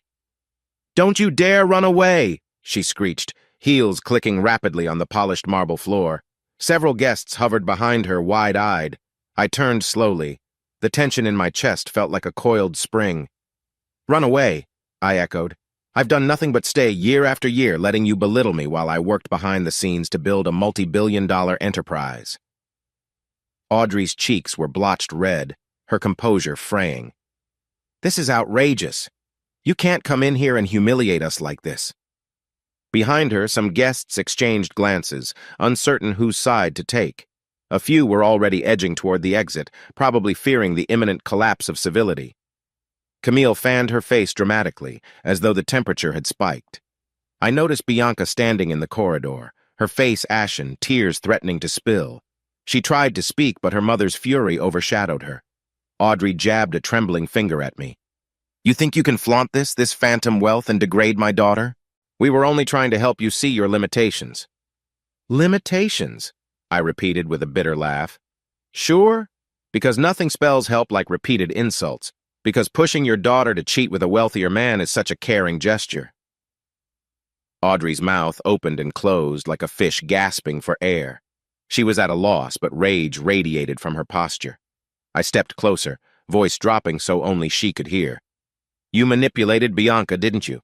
Sold her on the idea of a better life if she played along with Ethan Cole." Her eyes flickered, confirming my suspicions. Suddenly, a new voice cut through the charged air. "Connor." I turned to see Bianca standing with trembling hands, her face streaked with tears. "Please, can we talk alone? Just for a minute." Her mother tried to intercept, but Bianca brushed her aside. The crowd parted as Bianca and I retreated to a small side room, a sort of reading nook with tall shelves and dusty tomes. The door closed behind us, muffling the worried babble outside. I crossed my arms, scanning her face. She looked desperate, mascara smudged, lips quivering. The sight reminded me of the early days when we'd handle crises together, but now, she was the crisis. "Speak," I said, my voice tight. She took a shaky breath. This wasn't supposed to happen like this. I wanted to talk to you, but I was scared. Mom kept pressuring me, told me you'd never be able to support our future." I barked a humorless laugh. "Right, because I'm just a worthless nobody. Meanwhile, you had no idea I was leading a multi-billion-dollar tech firm." She flinched. "No idea. How could I? You were always so secretive, so closed off. I thought you'd lost your ambition, that you were content to be small." "Content? I was protecting what I built for us," I snapped. "You complained about my hours before, so I stepped back publicly and let Julian Cross take the spotlight. But behind the scenes, I never stopped working for our future." Tears slipped down her cheeks. "Ethan. He came along at a time when I felt so restless, so disappointed. He offered excitement, financial stability. He said he'd help me invest in big opportunities." Her voice broke. "I was naive. I believed him." The bitterness in my chest swelled. "So you cheated, repeatedly. You lied to me. Even worse, you made me out to be some incompetent man-child to your friends." She swallowed hard. "I'm sorry," she whispered, voice trembling. "I know sorry isn't enough. I wasn't thinking clearly. Mom was in my ear constantly, telling me to aim higher, and Ethan seemed so confident." My hands trembled. A part of me wanted to scream, to fling every piece of evidence at her feet. Another part wanted to walk away and never speak to her again. "You're worried about money? Because guess what? My net worth dwarfs Ethan's, if that's your measure of a man. But it shouldn't be." "This is about trust, Bianca." She nodded, tears spilling in earnest now. "I never stopped loving you, Connor. I got swept up in something. I made a mistake. Maybe the biggest mistake of my life." I closed my eyes, her words hitting like a wave of sorrow. Once I would have given anything to hear her say she still loved me. Now it felt hollow. "You didn't just trip and fall into an affair, Bianca. You made repeated, conscious choices." She stifled a sob, reaching out to graze my arm. The contact was electric, stirring a mixture of anger and old tenderness. We can fix this, she pleaded. Let's go home, talk it through. I'll cut ties with Ethan. Mom can mind her own business, please. I gently removed her hand. I'm done. The finality in my voice echoed in the small room. Whatever illusions we had are gone. I have divorce papers. They're signed. I came here to deliver them publicly because you forced my hand. She flinched again. Publicly? So you want to embarrass me? My laugh was hollow. You've already embarrassed me for months. And yes, Audrey deserves to see the consequences of her manipulations. This entire estate has been built on illusions, including your mother's illusions about me. A soft knock on the door startled us both. Phoebe, Bianca's cousin, peeked in, eyes shifting from my face to Bianca's tear-stained cheeks. Sorry to interrupt, but your mother's making quite a scene. She's ranting about liars and frauds. People are uncomfortable. I exhaled, stepping away from Bianca. I was just leaving, I said, straightening my jacket. Bianca pressed trembling fingers to her lips, tears still coursing down. I'll find you later, she murmured, voice thick with grief. A swirl of emotion threatened to choke me. Despite everything, part of me still cared about her pain. But the betrayal was too deep, the trust too shattered. I moved past Phoebe and emerged into the corridor, where a cluster of guests stood around Audrey. She was in full meltdown mode, red-faced and throwing around words like ungrateful and liar. The moment she saw me, she pointed an accusing finger. You twisted snake! Her voice cracked. You think this stunt gives you the upper hand? In my house? In front of my friends? I met her gaze calmly, noticing the guests stepping back, terrified of the confrontation. I'm leaving. Send me the cleaning bill if I tracked any dirt on your spotless floors. Her face contorted with rage. You won't get away with... But I'd already turned, heading down the hallway. My footsteps felt thunderous, each one severing a tether to the life I'd known. I passed the dining room where half-eaten plates and empty chairs bore witness to the shattered facade. A hush trailed me, as though everyone was too stunned to speak. As I neared the front door, a staff member stammered an offer to retrieve my coat from the cloakroom. I nodded, murmuring a vague thanks. Over my shoulder, I could still hear Audrey shrieking expletives. My hand shook slightly while I waited, the full magnitude of the event washing over me. In mere minutes, I'd undone years of pretense, ripping away Bianca's illusions and humiliating Audrey in her own home. When the staffer returned with my coat, I slipped it on, exhaling unsteadily. Outside, the sky had darkened, a chill wind rustling the tall trees. The valet from earlier wore a wide-eyed expression as he scrambled to bring my car around. Through the glass doors, I glimpsed Bianca in the foyer, tears tracking down her cheeks. Our gazes locked for a brief moment, a complex swirl of regret and finality passing between us. Then I turned away. With a rumble of the engine, I pulled away from Audrey's estate. My heart pounded painfully, adrenaline coursing through my veins. I could barely register the scenic drive as I navigated the winding roads, headlights piercing the dusk. She was no longer my ally, no longer the woman I believed in. Instead, she'd become a symbol of deceit. I didn't know where I'd go, just that I was done being the butt of their jokes. A part of me felt strangely liberated, like I'd finally stepped into the daylight after years of hiding in the shadows. But the price of that liberation was steep. I drove on, the mansion lights fading behind me, heading into a future as uncertain as the dark road ahead. I didn't go home right away. Instead, I found myself parked in a quiet lot near a closed office complex, the engine still running, my mind reeling. The fluorescent glow of a lone streetlight bathed the asphalt in harsh light. My phone buzzed repeatedly calls, texts. I guessed half of them were from Bianca, maybe some from Audrey, or even acquaintances from that disastrous dinner. I let them ring unanswered. Hours seemed to blur.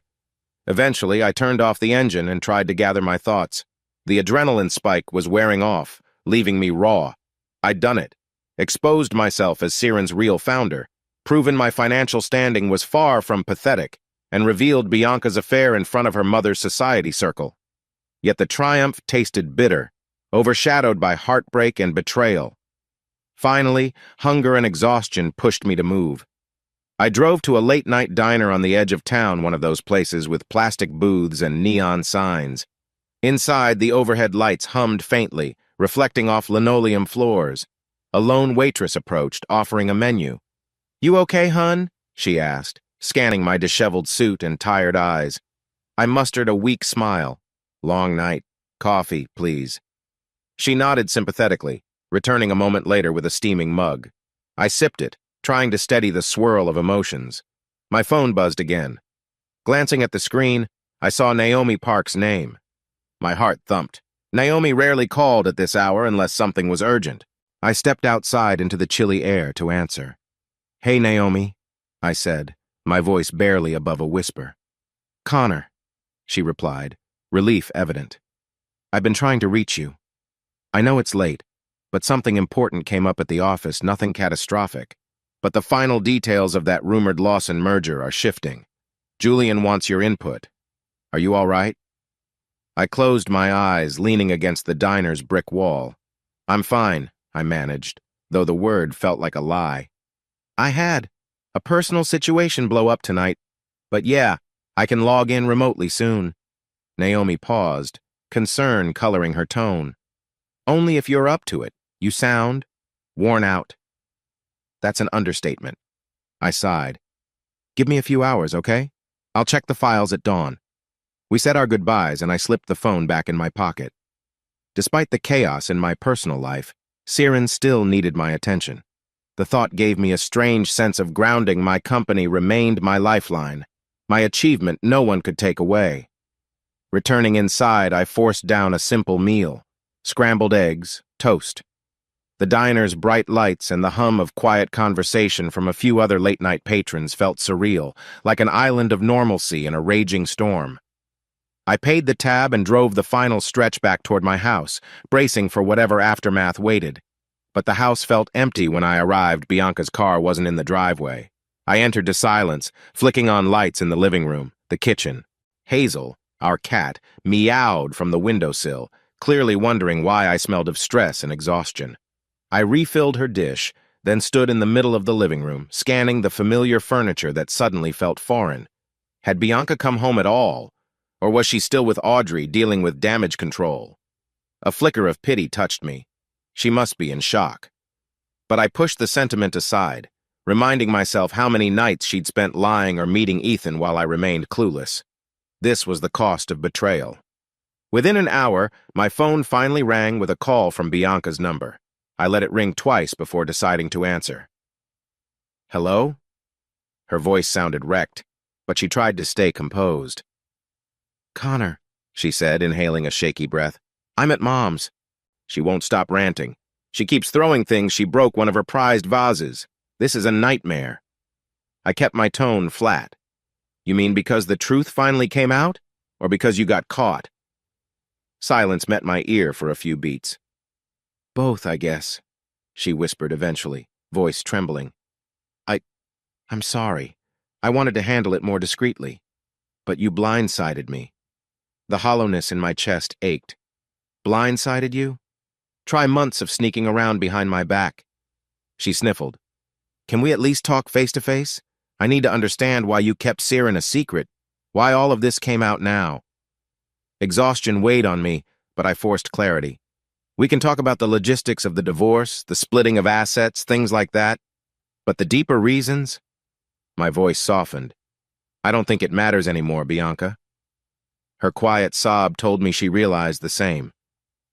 "I might stay at Mom's for a while," she murmured. I didn't protest. In truth, I couldn't bear to see her right now. "Fine. Call me when you're ready to discuss the next steps. Good night." We hung up. I dropped the phone onto the coffee table, an odd sense of finality settling. The house was eerily silent. For a moment, I stared at the faint reflection of my own exhausted face in the TV screen. I'd spent so long living a double life, wealthy founder at work, unassuming consultant at home. Now both worlds had collided in the ugliest way possible. Sinking onto the sofa, I let out a long, ragged breath. The confrontation at Audrey's estate replayed in my mind. Her shrill accusations, Bianca's tearful pleas, the stunned expressions of the guests. I felt grim satisfaction at exposing them, but also a gnawing sadness that it had to happen this way. Not for the first time, I wondered if I'd done the right thing by staying hidden all these years. Maybe if Bianca had known the truth earlier, we would have faced less friction, or maybe her greed, stoked by Audrey, would have surfaced anyway.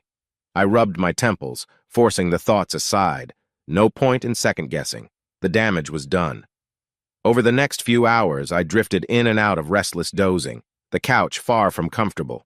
My phone buzzed with occasional texts from well-meaning people who'd witnessed the spectacle, a concerned cousin of Bianca's, an old friend from out of town who'd heard rumors. I ignored most of them, let them gossip. I had bigger concerns, like preparing for a potential legal battle and shoring up defenses at Siren, because in the back of my mind, I remembered the final vow I'd made as I walked out of Audrey's estate. I will protect what's mine, no matter the cost. Sometime before dawn, I jolted awake to the cat jumping onto my chest. My body felt stiff, my suit rumpled. In the dim living room, I realized nothing would be the same again. Bianca might come back eventually for her things, or she might hide out with Audrey or Ethan.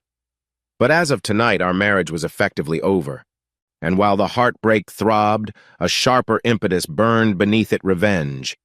In the darkness, I rose and went to my hidden home office. The door clicked behind me as I powered up the secure laptop. My face reflected in the screen's glow, eyes bloodshot. Opening an encrypted folder, I reviewed the evidence I'd collected on Ethan and the suspicious connections to corporate sabotage at Siren. If I was going to sever ties with Bianca and endure her mother's scorn, I might as well root out everyone else who had tried to exploit me. That included Ethan Cole and possibly those board members who had a hand in leaking data. My path was set. My heart was heavy, but my mind was crystal clear. I'd soon embark on a methodical plan to protect Siren from infiltration, and to ensure those who'd betrayed me faced the consequences. The images from Thanksgiving glinted in my memory, Audrey's humiliating shock, Bianca's tears in the corridor. In a strange, twisted way, it fueled me, reminding me that I would never be a victim again. I cracked my knuckles and dived into code logs, messages, and financial trails. The hush of the early morning enveloped me. There, among the silent hum of my secret workstation, I steeled myself for the coming battles. I might have walked away from that dinner alone, but I was anything but defeated. Days after the explosive Thanksgiving dinner, I finally felt the numbness recede, replaced by cold determination. I'd spent nights sifting through documents in my home office, a hidden space that still bore the faint scent of the coffee I'd consumed in my obsessive research. My goal was simple yet enormous. Protect Siren Technologies, expose those who conspired against me, and ensure my estranged wife's betrayal wouldn't destroy what I'd built. Late on a Tuesday, I drove across town to a discreet office suite I'd rented under a shell company somewhere I could meet with my closest allies, away from curious eyes. The fluorescent lights in the hallway buzzed softly. I punched in the code on the door and stepped inside a modest conference room furnished with a plain table, 5 chairs, and a few laptops. Naomi Park arrived first. She looked composed, but her eyes held the stress of weeks spent tracking sabotage. She set her laptop on the table and exhaled. "Connor, thanks for arranging this. We're seeing more signs of data leaks. Whoever's behind this is becoming bolder." Before I could respond, Oliver Reed walked in, businesslike as always. He wore a charcoal suit, tie slightly loosened. He gave me a curt nod. "Connor." Then he turned to Naomi, greeting her quietly. Although Oliver was used to corporate legal battles, this situation seemed to weigh heavily on him.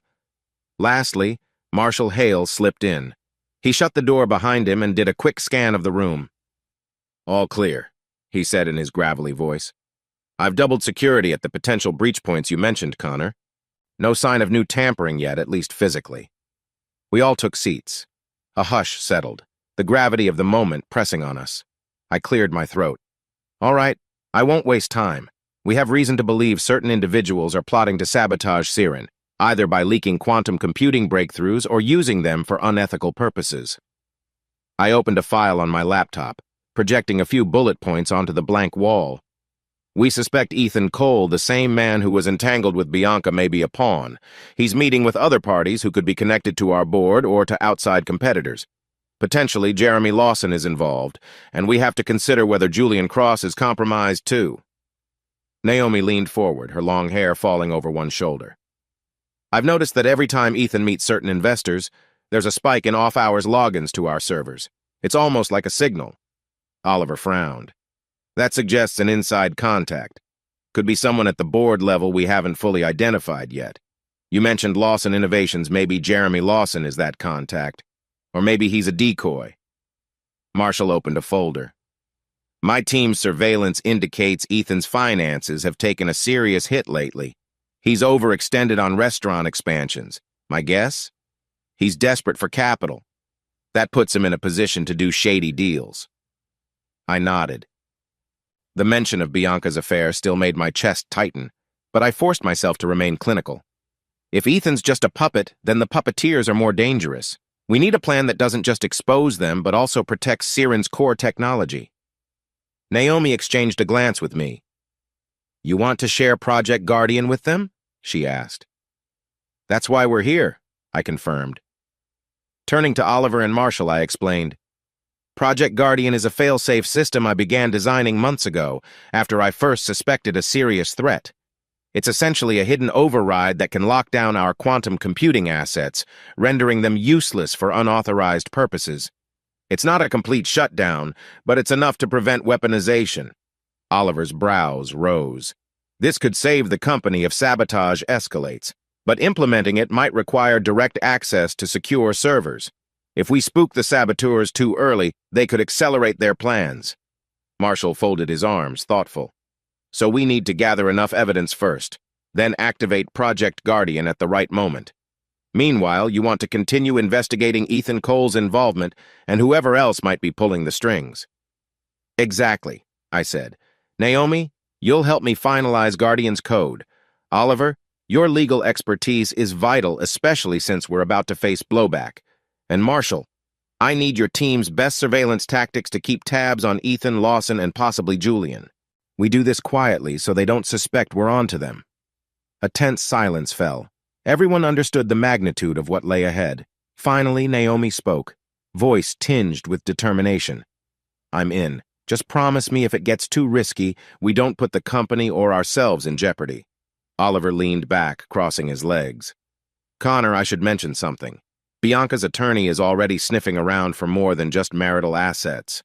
They're trying to freeze certain accounts, claiming you hid finances. I can counterfile, but it'll become public if we're not careful. My stomach churned at the mention of Bianca. Do whatever you must, Oliver. I'm finished letting them turn me into a scapegoat. Marshall glanced around the room. We'll coordinate carefully. Keep an eye on Bianca as well. If she's still in contact with Ethan, we might glean more intel. I clenched my fists under the table, remembering how I once saw Bianca as my ally. Now she might be a liability at best, or a willing participant at worst. I kept my voice steady. Let's proceed. We spent the next hour hashing out the details. Naomi and I would refine the final code for Project Guardian, ensuring it could be deployed at a moment's notice without alerting the entire board. Oliver would prepare counter-lawsuits, not just for the divorce, but to guard against any attempts to tie up my Siren shares. Marshall would continue shadowing Ethan's movements and watch for any new players. By the time we adjourned, the weight pressing my chest felt heavier but more purposeful. We had a plan, a stealthy strike that leveraged my true power at Siren. No longer was I a clueless husband. I was Connor West, the real founder, determined to defend what I'd built. As we left the building, Naomi lingered, placing a hand on my arm. You okay, Connor? This is a lot, especially after everything. Her brown eyes shone with concern. For a moment, I allowed myself to feel the sting of personal betrayal. Then I lifted my chin. I'll survive, I said. I have to. For me and for Siren. She squeezed my arm gently, then walked to her car. I watched her tail lights disappear into the night, feeling both the gravity of our mission and a flicker of resolve burn in my gut. We were on the offensive now. My enemies, personal or corporate, would soon learn I wouldn't be the victim any longer. An early winter chill settled over the city, the sun setting behind concrete towers by late afternoon. At Siren's downtown headquarters, I kept my presence subtle. Officially, Julian Cross was the public CEO, and employees rarely saw me around. But behind the scenes, I was orchestrating a legal and strategic blitz. Oliver Reed emailed me a flurry of documents in encrypted format. At the top of my screen glowed a subject line, Countermeasures, Bianca's attorney. I opened the attachment to discover the scope of her legal maneuvering was bigger than I'd feared. Claims of fraudulent concealment of assets, demands for spousal support, attempts to freeze accounts. My jaw tightened. Bianca might be unwittingly or deliberately pushing for a scorched earth approach, likely under Audrey's direction. I called Oliver. "Hit back with everything we have," I said, my voice steady, though my chest burned with betrayal. "I have no interest in giving them grounds to cripple me financially while I handle the sabotage." Oliver's tone was calm. "I figured you'd say that. I'm drafting a counter lawsuit to challenge every claim, plus a motion to protect your Sierran shares from marital property arguments. It'll get messy." Messy was an understatement. After I hung up, the weight of heartbreak and anger pressed on me, but I channeled it into methodical focus. At my hidden workstation tucked inside a secured alcove near the executive floors, I sifted through code logs Naomi had flagged. The pattern was clearer now. Suspicious logins often coincided with off-site meetings involving Ethan Cole. When Marshall Hale called, I stepped into a small break room to avoid prying ears. "Connor, we're closing in," he said without preamble. "My team caught glimpses of Ethan meeting a man rumored to be Jeremy Lawson's associate. They were discussing leveraging intellectual property over dinner at a private club." My heart pounded. "So Lawson might be part of the sabotage after all, trying to undermine us from inside before the merger's final terms get locked?" "Seems plausible," Marshall replied. "But I'm also seeing unusual signals that someone in the board might be feeding Lawson intel, giving him an edge. We need concrete proof, though." I gripped my phone, thinking of Julian. We'd been friends for years, but Naomi's hints and some data pointed to deeper secrets. "Keep digging," I told Marshall. "I'll talk to Julian discreetly." That evening, I summoned the courage to check the text messages Oliver forwarded, ones from Bianca's phone, retrieved under a hush-hush court order. They ranged from mildly insulting remarks about my lack of ambition to more spiteful jabs, likely shared with Audrey. One exchange made my blood run cold. "Bianca, he's so clueless about money, it's pathetic. I'm tired of his budget talk." Unknown number, likely Audrey. "Keep pushing. We'll lock him out and leave him with nothing." A shaky breath left me. Even after the Thanksgiving reveal, Bianca had apparently complained or plotted behind the scenes. My heartbreak flared, but it quickly solidified into resolve. This wasn't just a divorce, it was a war on multiple fronts. The next day, I set up in a borrowed corner office, scanning through corporate infiltration logs. I insisted Naomi bring me fresh data every few hours. Her expression told me she worried about my intensity, but I couldn't afford caution. As I pored over timestamps, a knock sounded on the door. Julian Cross leaned in, wearing his usual tailored suit and a genial smile that didn't quite reach his eyes. "Mind if I come in, Connor?" he asked, stepping inside before I answered. I closed the laptop, forcing a neutral tone. "Sure, Julian, what's up?" He crossed his arms, gazing at me with a mix of curiosity and tension. "Heard you've been around more, stirring up a lot of behind-the-scenes activity. Something big going on, or are you just reasserting your role?" My pulse quickened. I knew I had to be careful not to reveal everything. "Just making sure everything's in order. You've seen how messy the personal side of my life got. I can't let that spill into Sierran." Julian nodded, lips pursed. "True, but rumor on the board is that you're planning major changes, maybe even undermining the Lawson deal. People are skittish." My gut twisted. "Lawson's a question mark. I want to make sure nobody's trying to sabotage us." Julian's eyes flicked to my laptop, then back to me. "Right. Well, be careful. The board might not appreciate unilateral moves." With that, he offered a thin smile and left. When the door closed, I allowed myself a moment to breathe. Julian's guarded tone only reinforced my suspicions. If he was on the level, he'd have offered more support. Instead, he was warning me about the board. Could he be the one orchestrating the sabotage, or was he just covering for someone else? In the days that followed, Marshall ramped up infiltration of Ethan's network. One evening he called me from his car as he trailed Ethan through busy city streets. "I've got him meeting with a high-profile real estate mogul, a guy with ties to Lawson. This is the second time in a week. They're exchanging suspicious envelopes, could be financial docs." "Keep collecting evidence," I muttered, gazing out my apartment window at the city lights. Bianca had left the place in a hurry after Thanksgiving. It felt eerily quiet without her. But maybe that was a gift. I no longer had to pretend at normalcy while she texted Ethan on the sly. Meanwhile, Oliver kept me updated on the legal storm.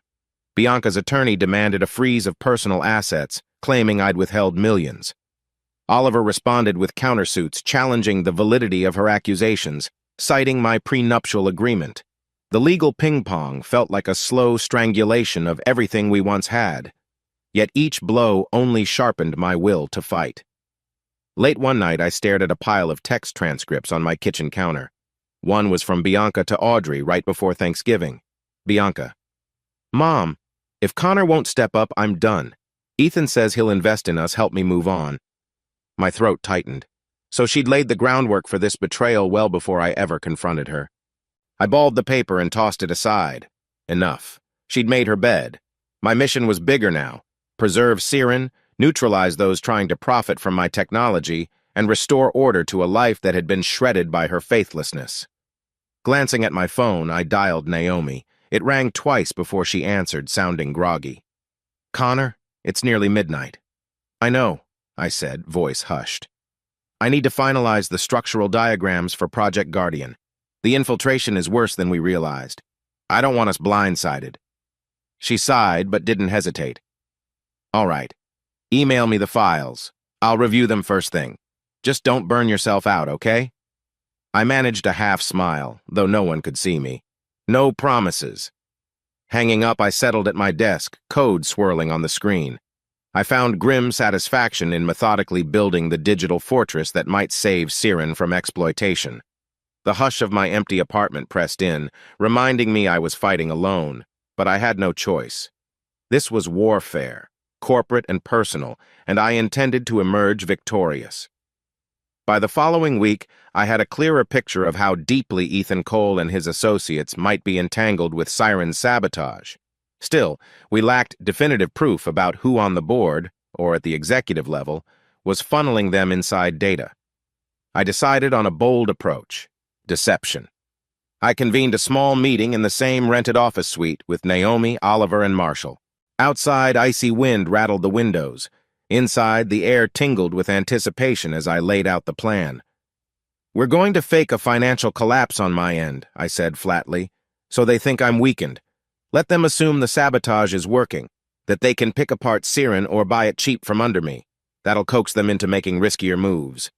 Naomi's eyebrows lifted. "So you want to appear broke? That's a gamble." "It is," Oliver agreed. "If investors catch wind, it could harm the company's reputation." I met their concerned gazes. "We'll keep it controlled. Oliver, you'll leak selective legal motions indicating I'm losing assets in the divorce. We'll let it slip that I'm selling off personal holdings to cover lawsuits. Meanwhile, Marshall's team will watch who takes the bait specifically, who in Ethan's circle tries to capitalize on my supposed crisis." Marshall nodded, eyes gleaming. "Brilliant. They'll think you're desperate. That might prompt them to move fast." Naomi tapped her pen. "I'll tighten security on Siren's core systems, but let them think they're still breaching some data just enough to keep them interested." We spent the next hour detailing each step. Once done, the team dispersed. I stayed behind, scrolling through the digital map of Ethan's known businesses. One location caught my eye: Ethan Cole's flagship restaurant, a high-end establishment called Cole Prime. Known for its sleek decor and celebrity clientele, it had struggled financially in recent months, a potential pressure point. I pulled Marshall aside before he could leave. "About Cole Prime, think we can turn the screws there?" Marshall gave a predatory grin. "Absolutely. A little nudge from health inspectors, some push from the city's licensing board. Nothing illegal, mind you, just heightened scrutiny. If there are corners he's cut, we'll expose them. That might spook Ethan into revealing more." My jaw tightened. I couldn't deny the savage satisfaction I felt, hitting him where it hurt, his public image. 2 days later, Marshall's plan took effect. A squad of city inspectors descended on Cole Prime, citing several code violations, improper storage, questionable cleanliness in the kitchen. Local gossip rumbled. By nightfall, a scathing notice forced the restaurant to shut temporarily. Online, the news flared, damaging Ethan's carefully curated brand. I monitored the fallout from my apartment, refreshing local news sites. My phone buzzed another message from Marshall. Marshall. Ethan's panicked, meeting unknown parties at a warehouse on Vine Street. My team is tailing. My pulse quickened. This was it. I'd rattled Ethan enough to flush him into the open. I tapped a quick response. Keep me posted. Meanwhile, Oliver unleashed a flurry of legal motions indicating my personal assets were tied up in divorce court. Officially, I appeared cornered, my once secret wealth now rumored to be entangled in legal disputes. I braced myself for negative press, but it never went mainstream, likely overshadowed by bigger tech headlines. To reinforce the lie, I canceled a few of my discreet real estate payments, letting the facade look real. In corporate circles, subtle rumors began circulating. Connor West might be over-leveraged. Perfect, all according to plan. 3 nights after Cole Prime's forced closure, I received a cryptic text from Marshall. He's cracking, might spill something big. That same evening, I discovered a new wave of suspicious logins at Siren. Naomi called me, tension coloring her voice.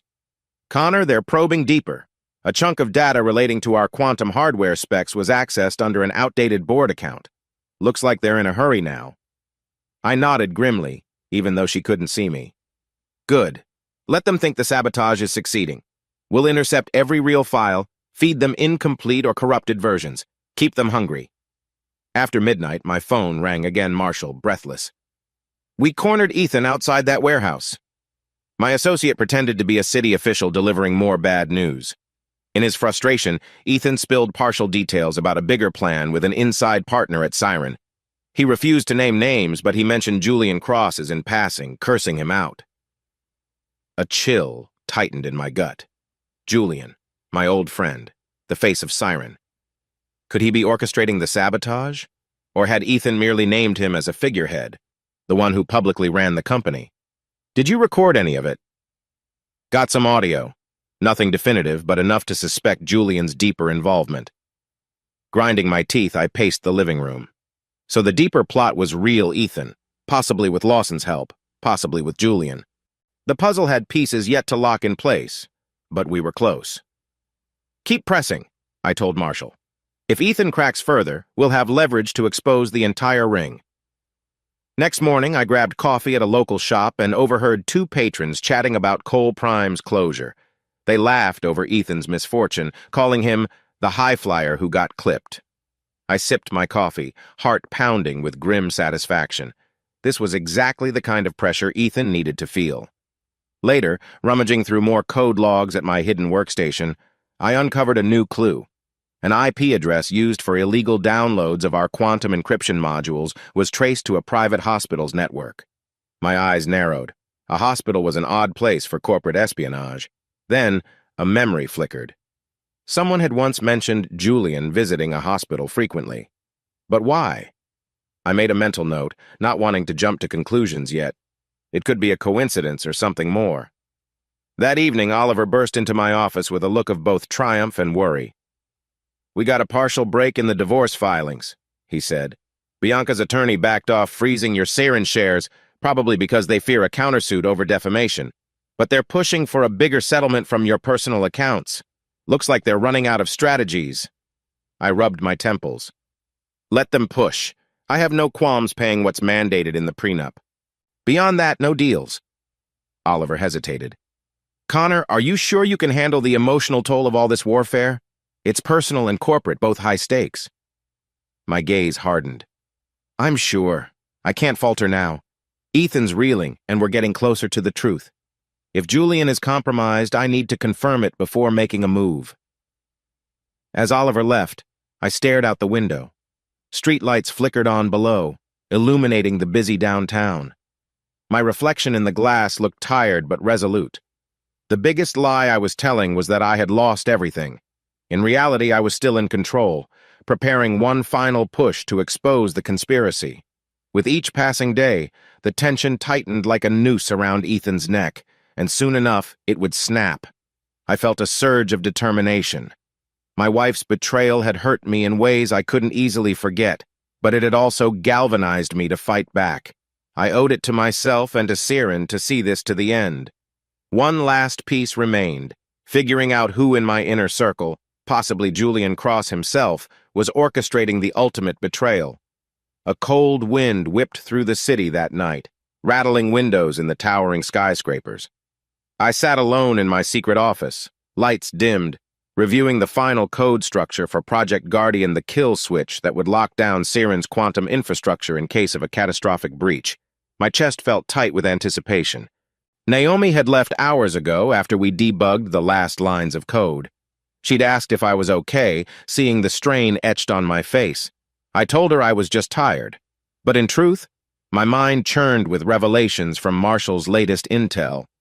He'd uncovered hospital records indicating Julian Cross was undergoing treatment for a serious illness, a diagnosis that might explain why Julian was acting strangely, pushing new deals, and possibly conspiring for a legacy. It set off a sinister possibility. Julian, terminally ill, might see Siren's quantum breakthroughs as a way to gain influence or secure a posthumous fortune. Maybe that explained the visits to the private hospital and the stolen data. The thought made me ache with betrayal. I scrolled through months of email archives and log timestamps. All signs pointed to a scheme orchestrated at the highest level. Ethan Cole was just a conduit, meeting outside investors, likely laundering money and funneling data to prospective black market buyers. Jeremy Lawson might be a partner or a decoy, and Julian Cross, my old friend, had been the hidden hand pulling the strings. The timeline matched every attempt to sabotage me personally, too. The smear campaign about my finances, hints to the board that I was unstable, and possibly even fueling Bianca's dissatisfaction so she'd side with Ethan. It was like a slow-motion chess game, with Julian sacrificing friendships for some twisted endgame. A flash of rage coursed through me at the thought. My phone chimed a message from Marshall. Marshall. Confirmed. Julian has terminal illness. He's meeting Ethan tomorrow night at an undisclosed penthouse. We suspect final handoff of stolen quantum data. Be ready. I clenched my jaw. Julian's motivations became clearer. He wanted a final, grand legacy. Perhaps a massive sale of secret quantum capabilities to a government agency or a private buyer willing to pay billions.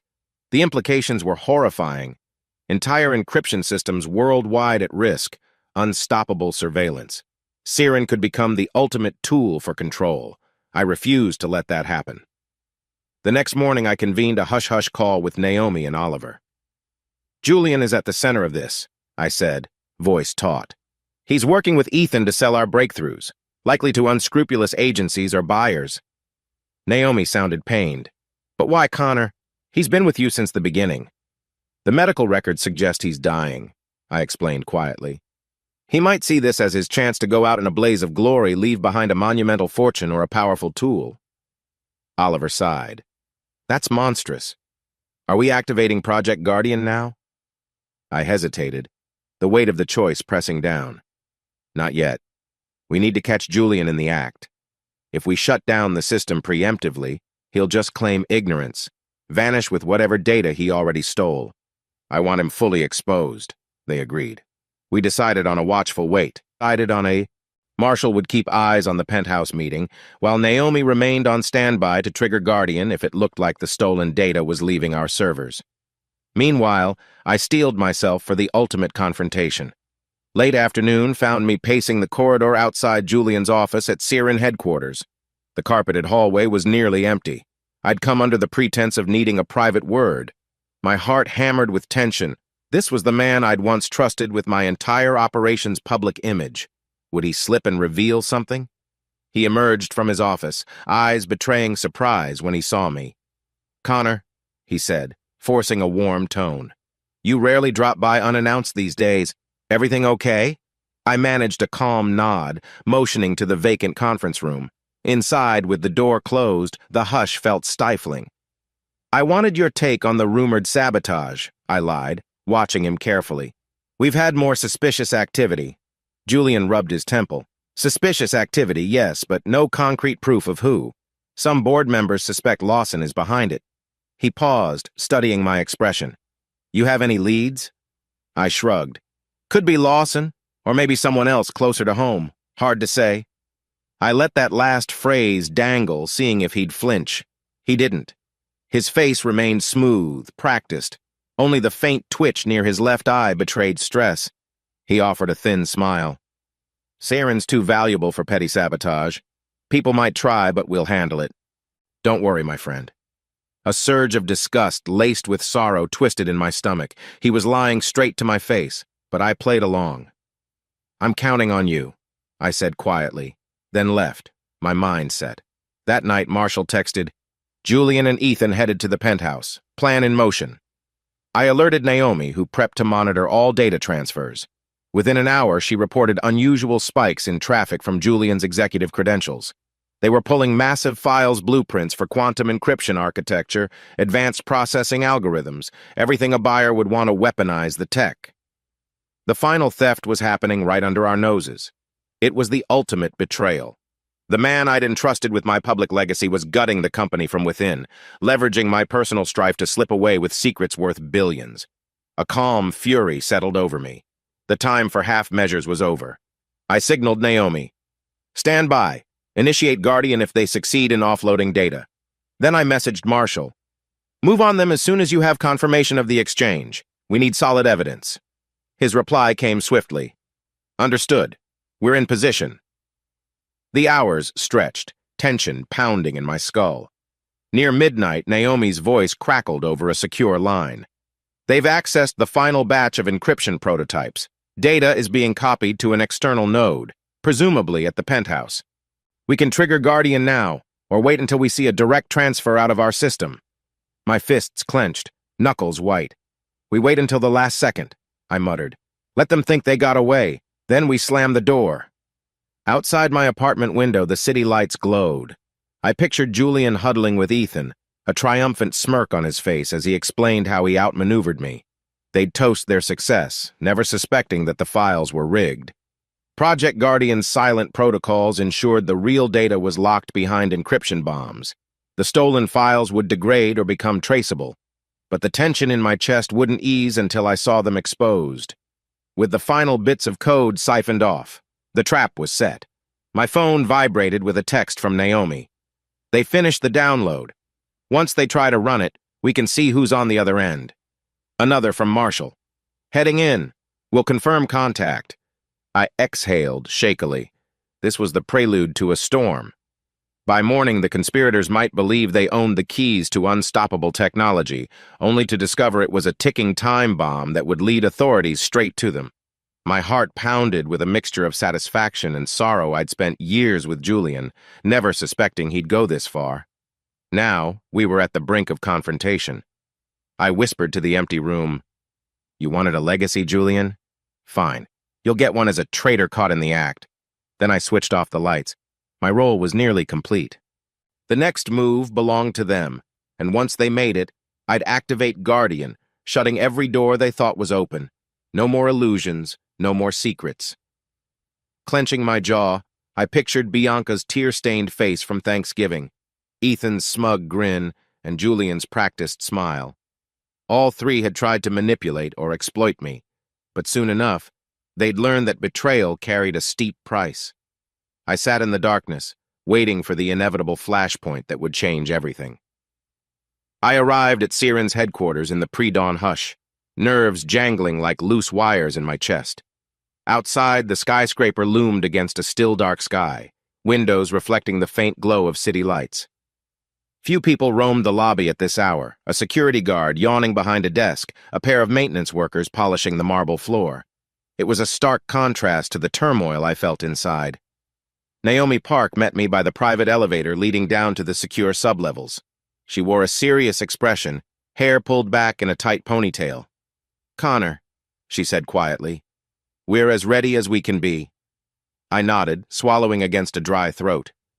Project Guardian, the kill switch we'd crafted to shield our quantum systems, was primed. The final pieces of intel indicated that Julian Cross, my old friend turned saboteur, would attempt to override our servers this morning. He believed he had the stolen data all set for a hush-hush sale. We intended to deny him that power at the last second. As Naomi keyed in the access code, my phone buzzed. A text from Marshall Hale. "My team's in position. Minimal staff on site as planned. Stand by." I exhaled a taut breath. Everything was in motion. If Julian arrived expecting to finalize his betrayal, we'd be waiting. The elevator doors slid open to a subterranean corridor lit by harsh fluorescent lights. We passed through 2 security checkpoints manned by discreet, loyal guards Marshall had vetted. Beyond a final set of steel doors lay the Quantum Command Center, the nerve center of Siren's advanced computing labs. It resembled a sci-fi set. Rows of monitors, server racks humming with quiet menace, strategic screens mapping data flows in real time. Oliver Reed stood near a console, frowning at a display of live security feeds. He wore a subdued gray suit, tie loose around his neck. "Morning, Connor," he greeted, tapping a touchscreen to enlarge an overhead camera feed from the main floor. "No sign of Julian yet, but I'm sure he'll come." I paced to a workstation where Naomi had Project Guardian up on one screen. The lines of code we'd poured our sweat into glowed in pale green text.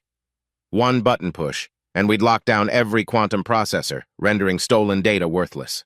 Another sequence, and we'd gather digital footprints incriminating whoever tried to breach our systems. "How's the staff?" I asked softly. "We didn't want a crowd here when the confrontation hits." Naomi nodded.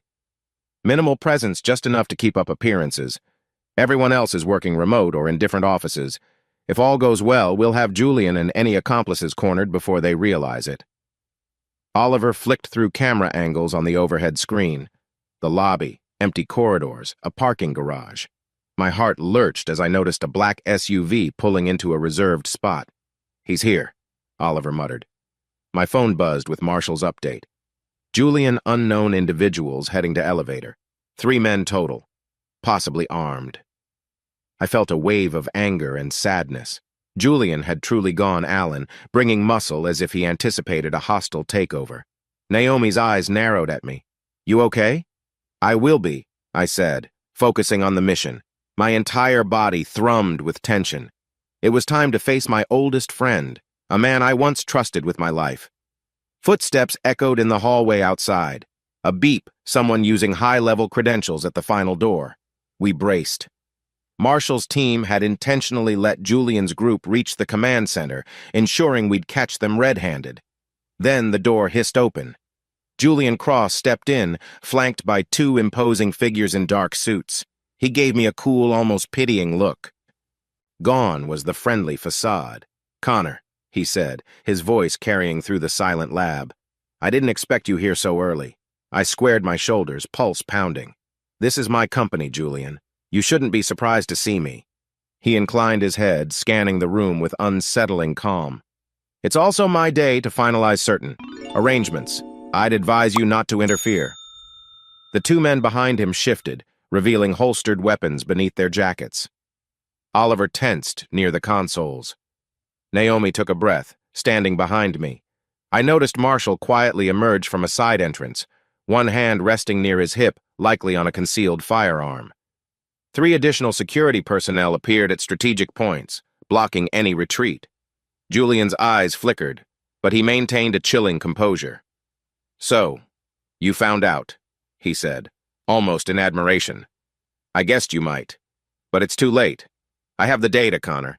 The quantum breakthroughs. Right now, my buyer is waiting." I forced a steady tone. "Whatever illusions you have, Project Guardian is about to make them worthless." A flicker of annoyance crossed his face. "Guardian, I've heard rumors, but do you really think you can stop me from activating our top-level systems? I have full override credentials." He stepped toward a main terminal, one of his men following. The tension crackled. Marshall made a subtle signal to his team not to engage just yet. "You're not going anywhere near that system," Naomi interjected, her voice trembling with determination. "We've locked your credentials." Julian scoffed. "Try me." He tapped on a console. For a moment, the screen responded, letting him start an authorization sequence. My stomach clenched. He must have stolen even deeper access than we suspected. A beep sounded, and the system requested biometric confirmation. Julian turned toward me, eyes gleaming. "Which is why I need you, Connor." My blood ran cold. The final system override required my biometrics, a safeguard I'd insisted on. Julian advanced, his face twisting into something I barely recognized. "You'll give me that override, or my associates here will make it happen." His men stepped forward, one opening his suit jacket to reveal a handgun. Naomi inhaled sharply. Oliver edged closer to the alarm button. The moment felt suspended in ice. I exhaled, raising my hands in a placating gesture. "Julian, you don't want to do this. Put the guns down." He laughed a mirthless, desperate sound. "Don't lecture me. You chose to hide behind me all these years. I carried the public burden. I faced scrutiny from the media, the board, while you reaped the benefits in secret. Now I need this final victory. Don't make it ugly." The atmosphere was electric, every occupant in the command center on a knife's edge. Marshall took one smooth step forward, revealing his own weapon. "Sir," he said to Julian, "you're outnumbered. Put down your guns or we'll be forced to act." Julian glared, flicking a glance at his bodyguards. Before he could order them to shoot, the room erupted in a flurry of motion. Marshall's team swiftly aimed. A red security light flashed overhead. One of Julian's men reached for his gun, but Marshall lunged, disarming him with practiced ease. The other man tried to pivot toward the door, only to collide with a security guard's stun baton, collapsing in a groan. Julian stood there, stunned for half a heartbeat, then snapped out of it. He bolted toward me, a wild look in his eyes. I felt a spike of adrenaline. I tried to sidestep, but he grabbed my arm. "You owe me," he spat, wrenching my shoulder painfully. "This was supposed to be our legacy." Fear turned to fury. I twisted free, my voice echoing in the lab. "Your legacy is betrayal." I slammed a palm against the console's emergency lockout. Immediately, the system recognized my print and initiated the final Guardian routine. The screens flickered, lines of code scrolling like a vortex. Siren's quantum architecture began shutting out every unauthorized user.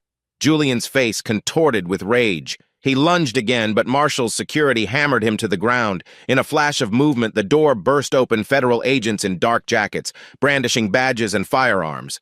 I realized Oliver must have signaled them. Everything felt surreal, as if in slow motion. "Hands up!" an agent barked. Julian's men had no fight left. They were pinned, breathing raggedly. Julian glowered at me from the floor, eyes still wild as the agents cuffed him. I stood there, heart hammering like a war drum. Naomi hurried to finalize Guardian's protocols. Oliver joined the agents, swiftly handing over evidence logs. Within minutes, the command center was secure. The infiltration was over. Naomi found me, gently touching my shoulder. "Connor," she whispered, voice trembling. "It's done." I stared down at Julian, who'd once been my friend, now a captive of his own ambition. My throat felt tight. "Yeah," I managed hoarsely. "It's done." Yet a deeper ache rolled through me, remorse for the friendship we lost. But I clenched my jaw, reminding myself he'd forced my hand. And so ended the showdown at Siren. We'd saved the technology, contained the traitors, and protected our quantum breakthroughs. Still, I suspected the personal fallout had only begun. 2 days after the stormy confrontation at Siren, I sat alone in my modest apartment, sipping lukewarm tea. Outside, the city buzzed with weekend activity cars rolling by, neighbors chatting. My place felt quieter than ever. Boxes of personal items cluttered the living room, remnants of a life torn apart by betrayal. A knock at the door startled me. I set down my mug and crossed the small hallway. Through the peephole, I glimpsed Bianca, eyes reed-rimmed, shoulders hunched. My heart lurched with conflicting emotions. I opened the door, tension coiling in my gut. She stood in the doorway holding a folder. Her once confident posture seemed deflated, as though she carried an invisible weight. "Connor," she said softly. "Can I come in?" I hesitated but stepped aside. She entered, gaze flicking around the sparse living room. My half-packed boxes, the missing photos from the walls, it all signaled how thoroughly my life had changed. Bianca perched on the edge of the couch, folding her hands in her lap. A charged silence stretched until she finally spoke. "I heard about Julian's arrest. The news said he was behind some corporate espionage. Is it true?" Her voice quivered on the last words. I crossed my arms, staying by the kitchen doorway. He was orchestrating sabotage, yes. Tried to weaponize our quantum breakthroughs. The feds have him now. She exhaled, tears brimming. He told me so many lies about you, Connor. Claimed you were doing illegal deals, that you'd ruin us financially. That's why She trailed off, swallowing a sob. I'm not excusing what I did, but I was so confused. Anger flickered, but empathy snuck in. I recalled how Julian's cunning might have manipulated Bianca from behind the scenes. Did he also encourage your relationship with Ethan? I asked quietly. She nodded miserably, tears sliding down her cheeks. He implied Ethan was on our side, that you were the one deceiving me. I let myself believe it. God, I was such a fool. I stepped closer, my voice barely above a whisper. Bianca, you still had a choice. You could have talked to me. Instead, you believed the worst. She sniffled, wiping her eyes. I know. I'm sorry. Truly I am. I sighed, rubbing my temples. Rubbing. The heartbreak was still raw, but a part of me felt a weary acceptance. I appreciate the apology, I said. But that doesn't change what happened. I've filed for divorce and I intend to see it through. Bianca nodded, tears continuing. She pulled a small folder from her bag. My attorney left these settlement revisions.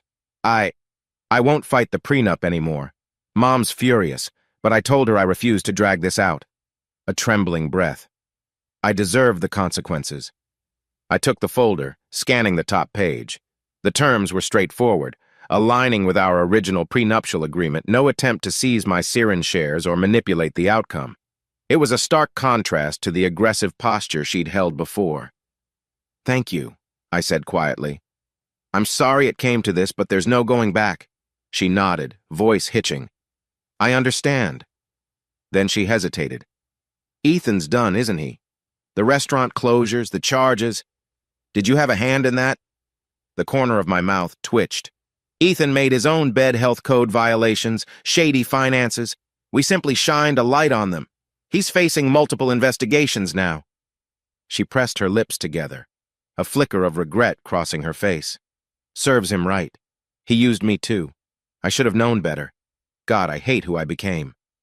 A pang of sadness flared in my chest. For all our conflicts, I once deeply loved this woman. Now she sat before me, remorseful yet irreversibly changed. What will you do now? I asked, voice softer than I intended. She let out a shaky breath. I don't know. Stay with a friend for a while, find a new job. Mom's furious, but I need to find my own footing. Maybe therapy. I can't keep blaming everyone else. We fell into an uncomfortable hush. The weight of finality hovered like a specter in the room. Finally, Bianca rose, carefully smoothing her skirt. I'll be in touch about signing these papers officially. I hope one day you can forgive me. My throat felt tight. I hope so too, I managed, though it was a distant hope. She gave me one last wavering look and made her way to the door. I stayed where I was, letting her exit. The door clicked shut, and I exhaled a shuddering breath, running a hand through my hair. A wave of exhaustion crashed over me. Despite everything, some small measure of closure had taken root. Later that afternoon, I received a call from a contact at the local licensing bureau. Ethan Cole's entire restaurant chain is under investigation for fraudulent bookkeeping, the contact reported. He might be facing criminal charges. I thanked them, hanging up with a sense of grim satisfaction. That was Ethan's downfall, the unrelenting pressure we'd orchestrated with Marshall's strategic tactics. He wouldn't be bouncing back anytime soon. My heartbreak remained, but seeing these consequences play out felt like a bitter vindication. By evening, I returned to Siren for a brief check-in. The building still buzzed with the aftermath of Julian's arrest. Federal agents had interviewed multiple staff members, but Naomi reassured me we were in good standing. She motioned me into a quiet side office. How's everything? She asked gently, eyes full of concern. I dropped into a chair, fatigue claiming me. Bianca came by, signed the new settlement terms. She apologized, said Julian fed her lies. It's a lot to process. Naomi nodded, reaching out to squeeze my hand in a gesture of comfort. You've been through so much, her betrayal, Julian's betrayal. It's natural to feel torn. I mustered a small smile. At least the immediate crisis is over. Julian's in custody, Ethan's empire is crumbling, and Bianca's backing down from her lawsuits. A sigh. But the emotional toll is huge. Naomi slid a folder across the desk. Inside were status updates on Siren's operations post-sabotage, how staff morale was, which clients needed reassurance. The board will hold an emergency meeting soon, she explained. With Julian gone, we need to finalize the chain of command. We can't publicly announce you as founder yet, or it'll stir up a media frenzy. But we do need stable leadership. I nodded, scanning the bullet points. We'll figure something out. Right now, I'm not sure if I'm ready to stand in the spotlight. The thought of more public scrutiny made my head ache, especially given the swirl of personal drama. Naomi studied me. Take your time, Connor. You're allowed to heal. We've got each other's backs. Her kindness pierced the numbness, reminding me that not everyone in my orbit was a betrayer. For the first time in days, I felt a flicker of genuine relief. We were forging a path forward, securing the company, beginning to mend the damage. As night fell, I left Siren's building, stepping into the crisp December air. My phone lit up with a dozen messages, reporters sniffing around for the full story behind Julian's arrest, a few from old acquaintances offering sympathy or curiosity. I ignored them, inhaling the cold breath of winter. I might have lost my marriage and a once cherished friend, but I'd survived. And in surviving, I found a new clarity. My revenge was nearly complete, each conspirator exposed or unraveling. Now came the uncertain path of renewal, even if it meant walking it alone for a while. The next few weeks passed in a flurry of board meetings, press management, and quiet introspection. Siren Technologies had dodged a catastrophic breach, but the aftermath required careful handling. Investors demanded explanations. Employees felt uneasy. Rumors circulated about the real reasons for Julian's downfall. Through it all, I maintained a low public profile, letting Naomi Park and Oliver Reed handle the lion's share of external communications. In the boardroom, tension buzzed as directors convened for an emergency session. I watched from an adjoining office via a secure video feed. Officially, I wasn't recognized as the founder, just a mysterious major stakeholder. Naomi sat at the long conference table, flanked by Oliver, calmly explaining the sabotage attempt and how we contained it. A silver-haired director named Harold Locke cleared his throat. Miss Park, is it true Julian Cross tried to illegally sell our proprietary quantum data? That's borderline treason, not just corporate theft. Naomi pressed her lips together. We can't comment on the criminal details. Law enforcement is still investigating. But yes, we have strong evidence he acted against Siren's interests. We're cooperating fully with the authorities. Another director asked about the rumored meltdown at the top. Naomi assured them we had stable leadership transitions in place. At no point did she mention me by name. We decided it was better to keep my identity hidden a little longer, at least until the legal dust settled. After the meeting, she slipped into the adjoining office where I was watching. They're shaken, but they'll rally, she reported, removing her blazer and rubbing the back of her neck. They want a new CEO, someone who can reassure the world that Siren is stable. I leaned forward. And you've been the obvious candidate. How do you feel about that? She shrugged, anxiety flickering in her eyes. Leading the entire company is huge, but I'll do it if it keeps Siren on track. Oliver thinks the board will formally appoint me in a couple of days. A faint smile tugged my lips. You'll be great. Plus, it gives me room to maneuver behind the scenes. Once the bigger crisis is over, I can re-emerge or not on my terms. Naomi nodded. Exactly. Just promise not to vanish completely. We need your vision. That night, I poured myself into reorganizing departments rattled by the sabotage. I also took calls from major clients, reassuring them we'd locked down our quantum computing tech. The synergy of Project Guardian had proven itself, quietly protecting us from future infiltration. A part of me felt proud of how meticulously we'd planned it all. During these hectic days, I found solace in Marshall Hale's updates. He kept a close eye on any residual loyalists to Julian or Ethan. So far, no one's stirring trouble, he told me over coffee in my office. A few fringe employees might have been bribed, but with Julian's arrest, they're lying low. I nodded, swirling the last bit of coffee in my paper cup. Good. The fewer loose ends, the better. He studied me for a moment. How about you? No offense, boss, but you look like you haven't slept in weeks. I gave a half shrug.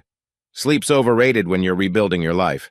The divorce is rolling forward, the company's in flux, and half the city wants a statement on Julian's betrayal. Marshall offered a wry smile. Well, if you need a break, let me know. I can handle day-to-day security for a while. I appreciated his concern, but wasn't ready to relinquish control. I'll manage, I said, forcing a small smile. True to Naomi's prediction, the board convened an urgent vote and named her acting CEO. Within hours, a controlled press release emerged. Siren Technologies announces leadership change amid sabotage allegations. Julian Cross removed from position, Naomi Park steps up as interim leader. The statement framed it as a failed sabotage attempt by an internal party, reassuring stakeholders that the core technology remained intact. My name stayed out of it. Behind closed doors, Oliver and I held private sessions with key investors, feeding them a carefully curated version of events. We highlighted Siren's robust security measures, the swift action taken to neutralize the threat, and the bright future under Naomi's leadership. I observed from the sidelines, interjecting technical expertise when needed. The ruse worked, stock prices stabilized, and chatter about the company's demise faded. One afternoon, I found myself in the very corridor where I used to watch Julian hold court with journalists. The memory stung, but I forced myself to stand there, letting the sense of betrayal wash over me, then recede. I thought about how many times I'd let him speak for me, thinking we were partners in building something extraordinary. Now, our extraordinary had turned into a near disaster because of his desperate grab for power. I made a quiet trip to see the quantum labs. Staff recognized me with polite nods. They knew enough to realize I was somebody important, though not the full story. The labs hummed with contained energy, racks of advanced computing nodes blinking like a city at night. The difference now was that Project Guardian wove through it all, an invisible spine of security. Even if a future saboteur tried to breach us, they'd face a fortress. As I left the labs, a wave of gratitude hit me. We'd saved this place from destruction, my dream, my life's work.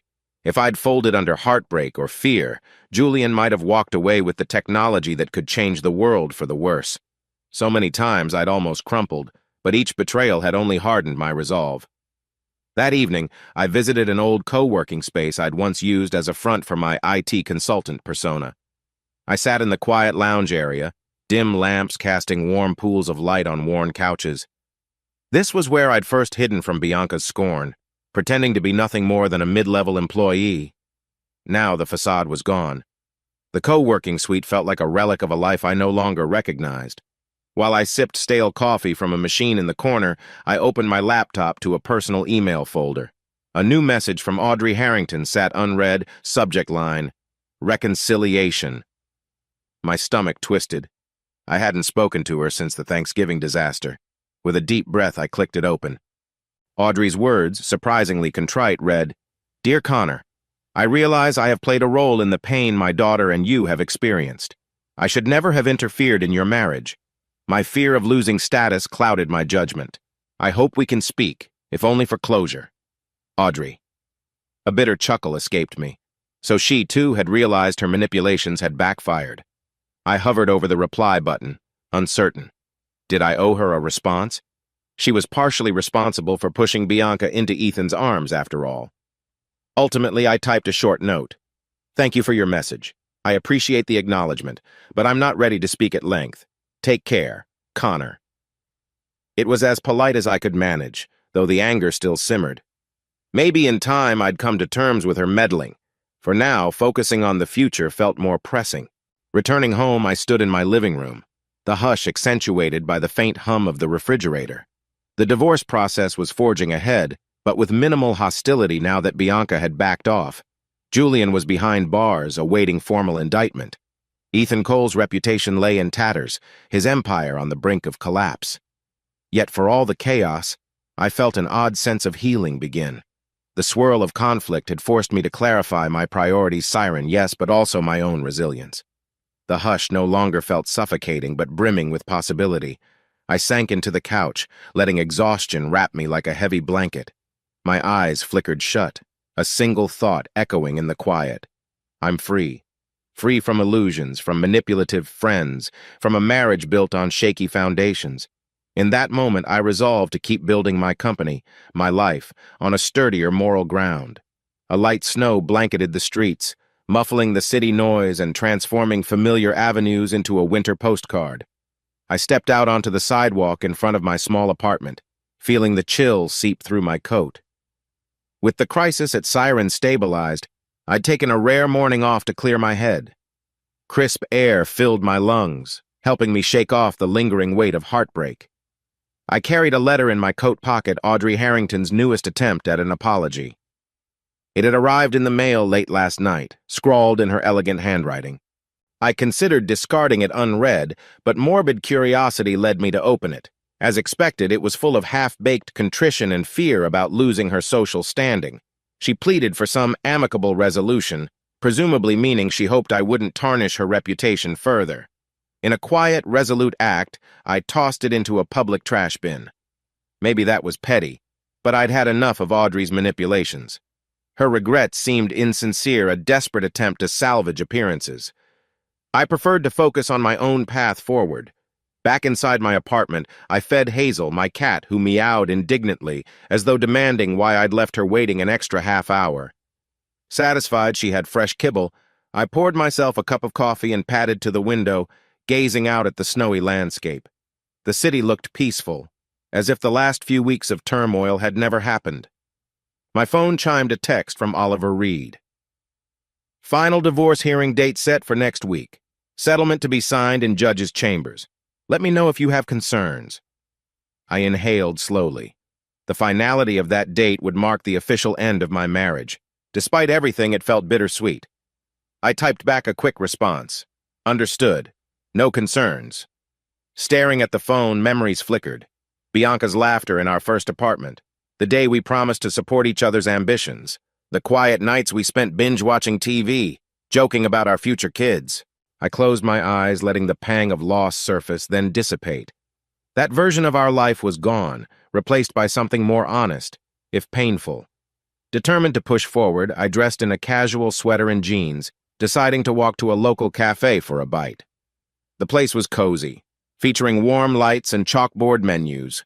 I found a corner table near a bookshelf stacked with secondhand novels. After ordering an omelet, I scrolled through messages from Naomi about ongoing board transitions. Her lines were encouraging. Investors are calm. The staff respects the new leadership. We should be in good shape. A small sense of pride bloomed in me. We had weathered a storm that could have sunk the entire company. Now, with Naomi at the helm, Siren was poised for a fresh chapter. The scandal around Julian would fade, overshadowed by the next big headline, and I could remain in the background, focusing on creative innovations and philanthropic aims.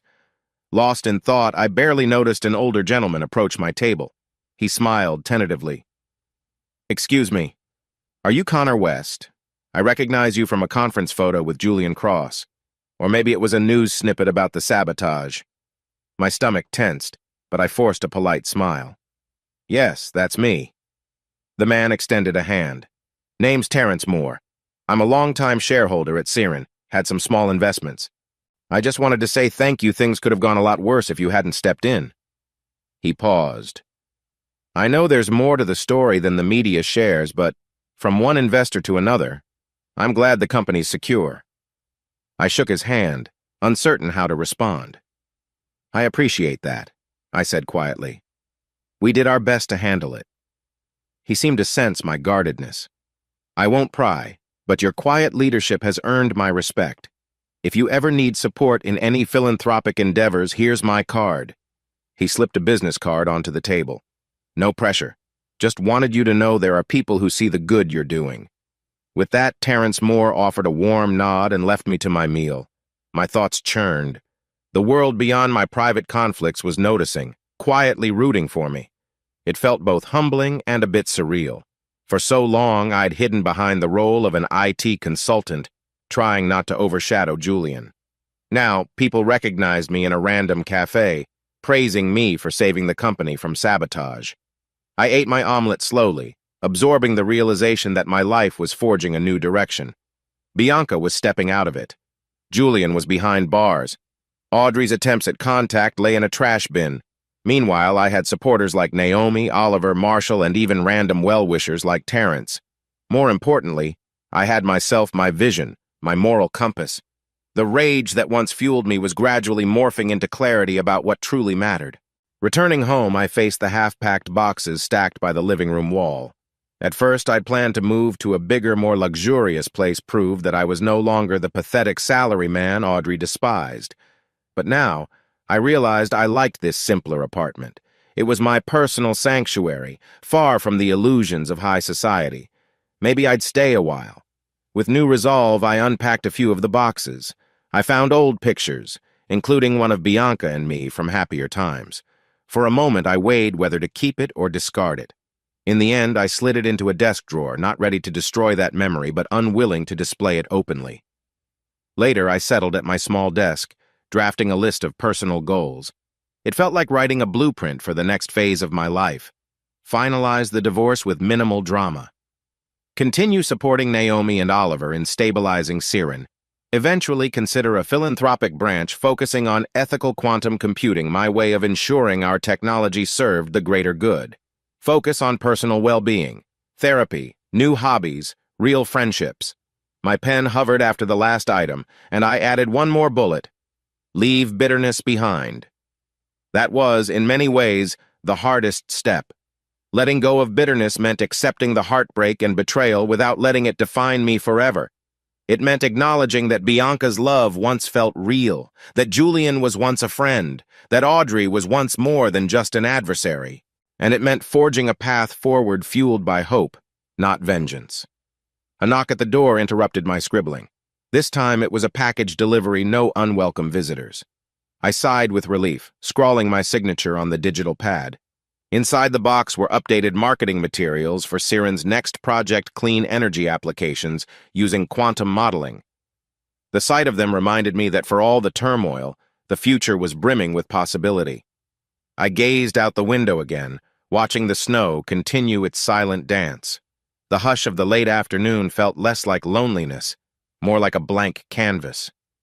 Soon, I'd meet Oliver at the courthouse to finalize the divorce, but after that, my choices were my own. No illusions, no manipulative mother-in-law, no secret sabotage. Just me, stepping out of the wreckage, piece by piece. A gentle warmth bloomed in my chest at the thought. Quiet reflection had brought me here, an honest understanding of what I lost and what I still possessed. This journey wasn't over, but I'd found my footing on steadier ground.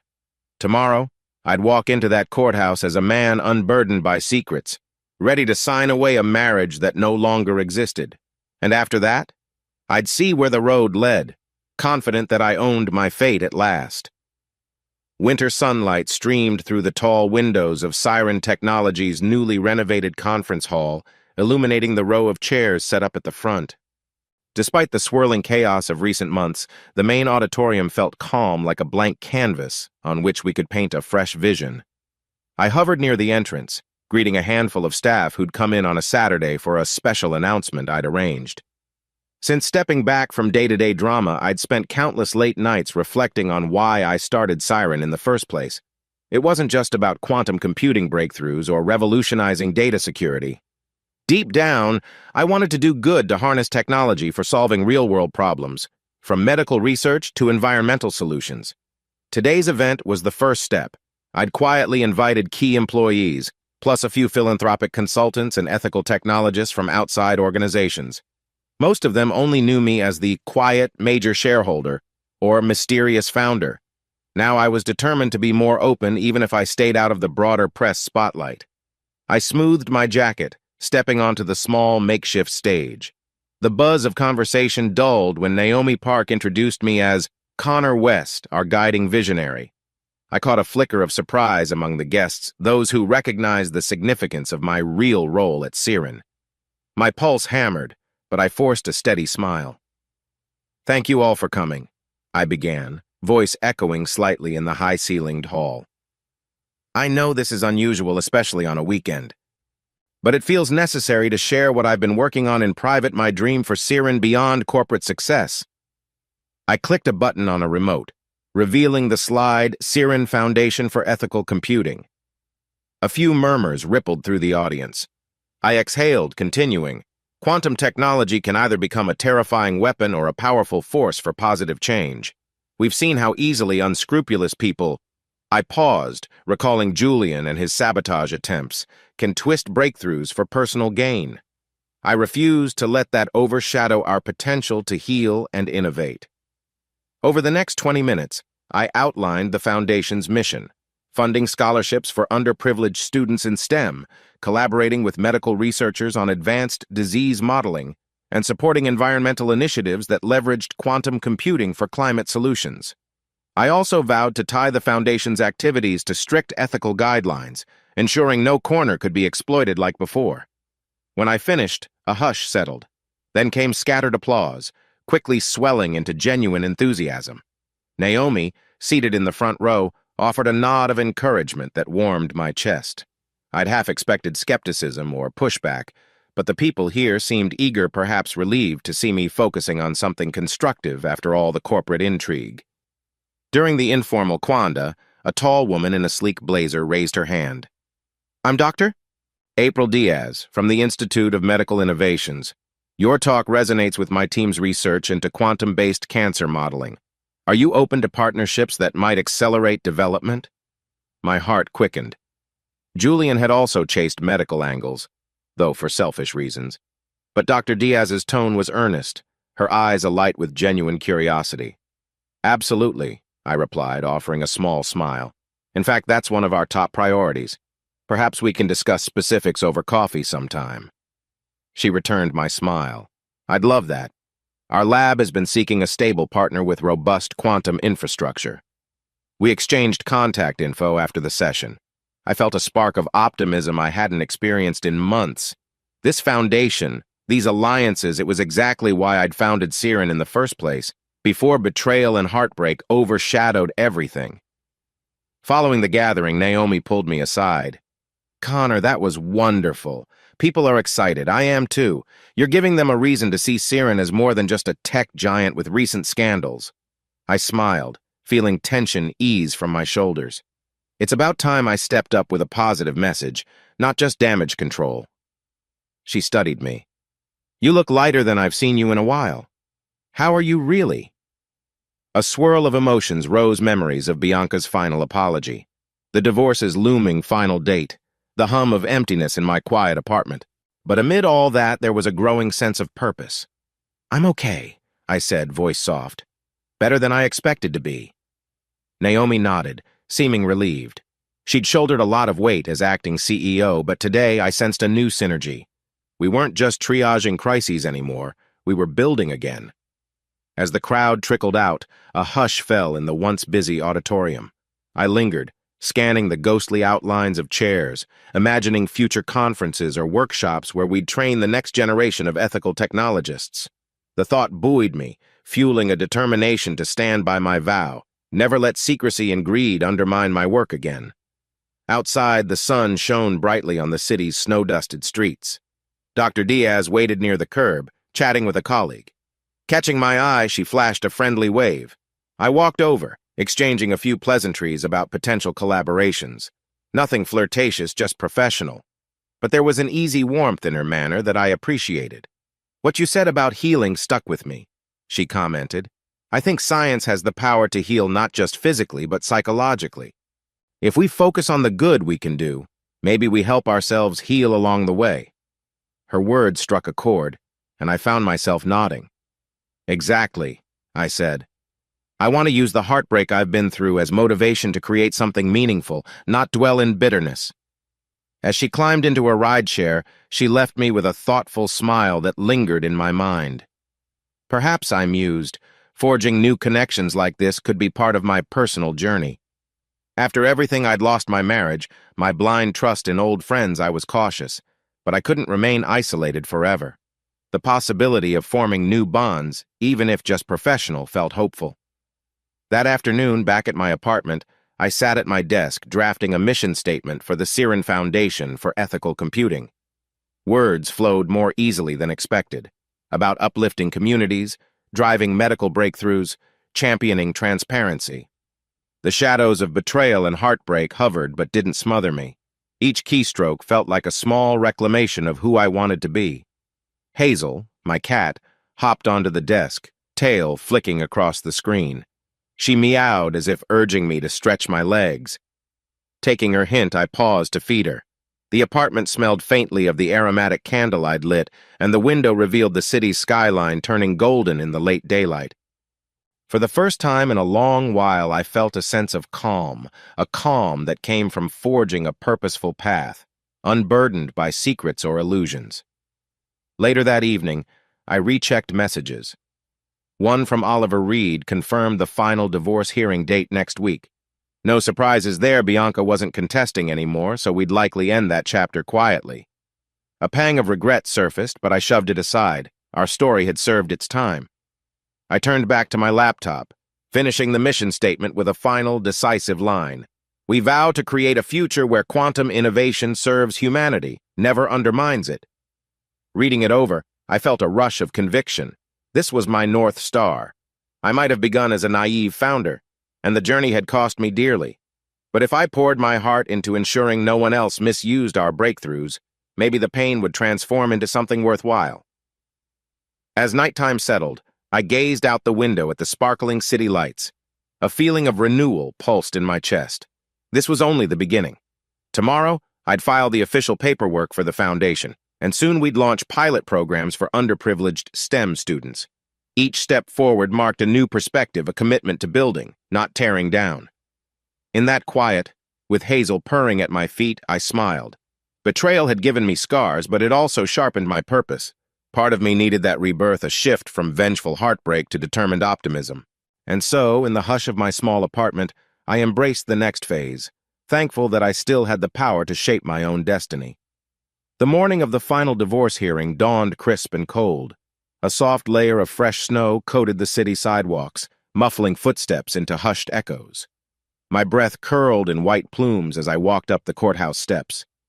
Despite everything, my heart pounded with a mixture of dread and relief. Inside, the courthouse halls were busy, attorneys and clients bustling past with hurried energy. I spotted Oliver Reed standing near a bench, flipping through documents. He waved me over.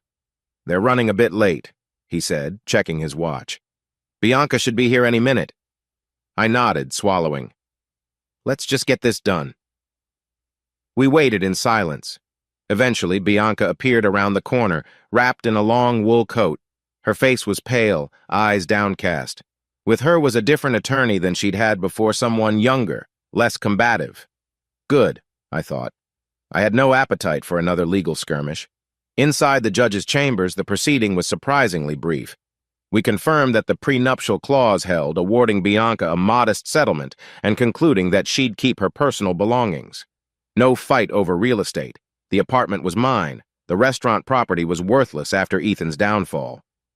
The judge asked a few routine questions, then signed off. Just like that, the marriage we'd once treasured before secrets, before betrayal, was officially done. I stood there, a wave of emotions swirling. Sadness, yes, but also an odd sense of finality that felt liberating. Beside me, Oliver offered a silent nod of support. As we exited the chambers, Bianca lingered in the hallway. Her attorney drifted off, perhaps giving us space. Our eyes met. She gave a tentative half-smile, tears gathering. "Connor," she said quietly, I'm glad we didn't make this uglier." "Me too," I replied, my tone measured. She shifted on her feet. "Mom tried to push me to fight for more, but I couldn't. I'm done letting her or anyone else control me. I'm volunteering now at a local shelter, just trying to be useful." Her voice wavered. "I know it can't erase what I did." I searched her expression. The bitterness I once felt had cooled into a kind of subdued empathy. "Good," I said. "I hope it helps you find some peace."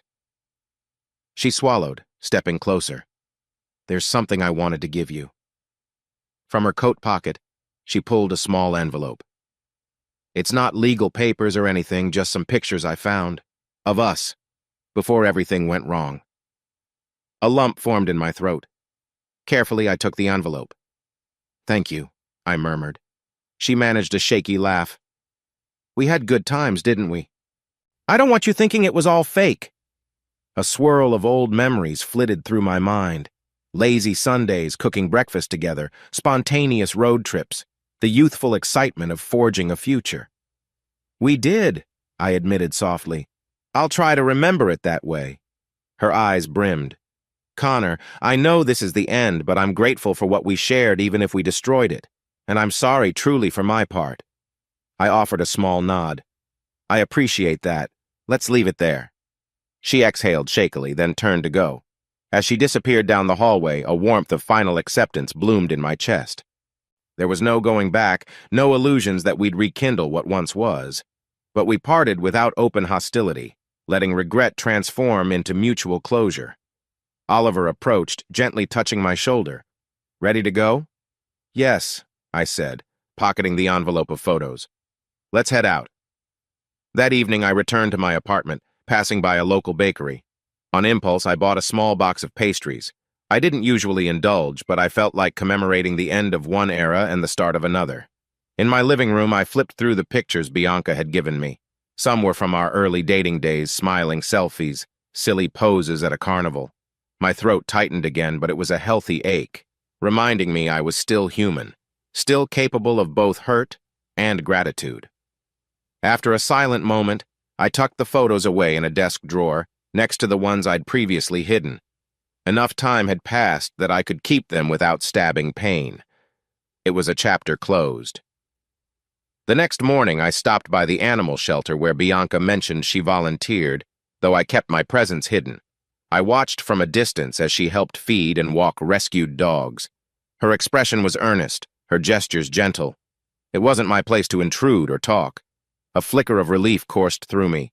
Maybe she was truly turning a new page, shaping a life beyond greed and illusions. As quietly as I'd come, I left. In the following days, I immersed myself in finalizing the Siren Foundation details. Naomi introduced me to potential donors, and I gave small, private presentations about our philanthropic goals. The responses were uplifting. There was real hunger out there for ethically guided tech. The more I spoke, the more my own heartbreak receded, replaced by cautious optimism. Meanwhile, I also sought out therapy. The grief, the betrayal, the sense of having lost crucial years to illusions I couldn't bury it forever. My therapist, a calm-voiced woman named Anita Reynolds, helped me dissect my lingering anger and vulnerability. In that softly lit office, I confessed how raw I felt, how despite everything, I sometimes missed the comfort of an old routine. "You're allowed to mourn what might have been," Anita said gently. "But that doesn't mean you can't build a new life on stronger foundations." Her words echoed my private convictions. Each session felt like shedding another layer of bitterness, forging a new identity from the shards of the old. Over time, I noticed small changes. I slept better, the nightmares about betrayal faded, and I found myself smiling more freely. One afternoon, I texted Bianca a short note. "Hope you're doing well. Wishing you peace." It wasn't an invitation for deeper contact, just a final courtesy. She replied with a simple, "Thank you, you too." That was enough. We were both forging separate paths, parted on civil but distant terms. As the divorce's finality sank in, I also caught glimpses of my own capacity for warmth returning. Once I was sure bitterness would consume me. Now I found genuine delight in small things. A cat's purr, a co-worker's silly joke, a volunteer's passion for medical research. My vantage on love and trust had been scarred, but not irreparably. That sense of personal renewal carried over into my daily life at Siren. I no longer had to hide who I was. Naomi's new CEO role shielded me from media glare, but employees who needed to know recognized me as the key founder. I sometimes joined small group lunches, listening to engineers brainstorm fresh ideas, or quietly stepping into labs to see prototypes in progress. Freed from secrecy, I poured my energies into guiding the next wave of quantum projects, this time with ironclad guardrails. A few weeks after the divorce hearing, I received a call from an unknown number. "Hi, Mr. West. This is Regina Morales from the Bridges Youth Center," the voice said. "Dr. Diaz mentioned your new foundation might fund a tech workshop for at-risk teens. We'd be thrilled if you'd come speak." My heart lifted. "Of course," I said. "I'd love to help." Hanging up, I realized how thoroughly my life had shifted. I was no longer locked in a cycle of revenge or heartbreak. Instead, I was building alliances to shape an ethical, forward-looking future. That unexpected turn from wounded exusband to philanthropic advocate felt surreal but also exhilarating. In that moment, gazing at the city skyline from my apartment window, I understood the deeper meaning behind this unexpected turn. The divorce was final. The wife's betrayal had ended bitterly indeed, but I'd transformed the anger into purpose. A quiet sense of gratitude washed over me for the chance to keep growing, forging new paths even after everything had collapsed. Yes, the scars remained. I'd never forget the sting of betrayal or the illusions that once consumed me. But life kept unfolding, offering me fresh ways to turn that pain into motivation. And so, with one chapter closed, I stepped more confidently into the next, trusting myself to reclaim a life fueled by both caution and hope. A crisp March wind swept across the campus of State University, ruffling the budding trees lining the central walkway. Students bustled by with backpacks, coffee cups, and the lively chatter of youth. I felt a nostalgic pang remembering my own college days when I'd tinkered with early prototypes that would eventually blossom into Siren's quantum breakthroughs. I was here at Naomi's suggestion to deliver a lecture on ethical technology in a special graduate seminar. It was part of Siren Foundation's outreach, forging direct ties with academic institutions. The notion made me both excited and uneasy. I'd never been one to relish public speaking. But the cause outweighed my nerves. At the main auditorium, a professor named Dr. Leah Tisdale greeted me, shaking my hand enthusiastically. "Mr. West, we're honored to have you," she said, eyes gleaming behind stylish glasses. "Your experiences, particularly around sabotage and ethical guardrails, will resonate with our students." I forced a calm smile, stepping onto the stage. Rows of curious faces greeted me, eager young minds in hoodies and headphones, notebooks at the ready. Taking a breath, I launched into my talk, outlining how quantum computing could accelerate everything from vaccine development to climate models, yet required vigilant oversight to prevent exploitation. When I finished, applause rippled through the auditorium. A student raised her hand. "How do you balance innovation with caution?" she asked, voice echoing slightly. "Doesn't regulation slow progress?" "Sometimes yes," I admitted. "But look at it this way. Progress without ethics can lead to monstrous outcomes. It's our duty to ensure each innovation respects fundamental rights, privacy, safety, fairness. If that means proceeding carefully, so be it." Nods and hushed agreement swept the room. I felt a spark of satisfaction. Maybe these students would be part of a generation that refused to let greed overshadow moral obligations. Afterward, a small group lingered to chat. I gave out my contact info for those interested in internships or collaborative projects. The synergy felt electric, constructing the new frontier indeed, with fresh perspectives untainted by corporate backstabbing. My phone buzzed, so I excused myself. It was Naomi. "Hey, how's the lecture?" Her voice crackled. "Just wrapped," I replied. "A great response. You were right, this was worth it." She chuckled. "Well, good, because we're about to sign that partnership with Dr. Diaz's medical institute. Another chunk of your philanthropic dream is becoming real." A grin tugged at my lips. "Perfect. Let's finalize it." I strolled out of the auditorium, letting the campus energy envelop me.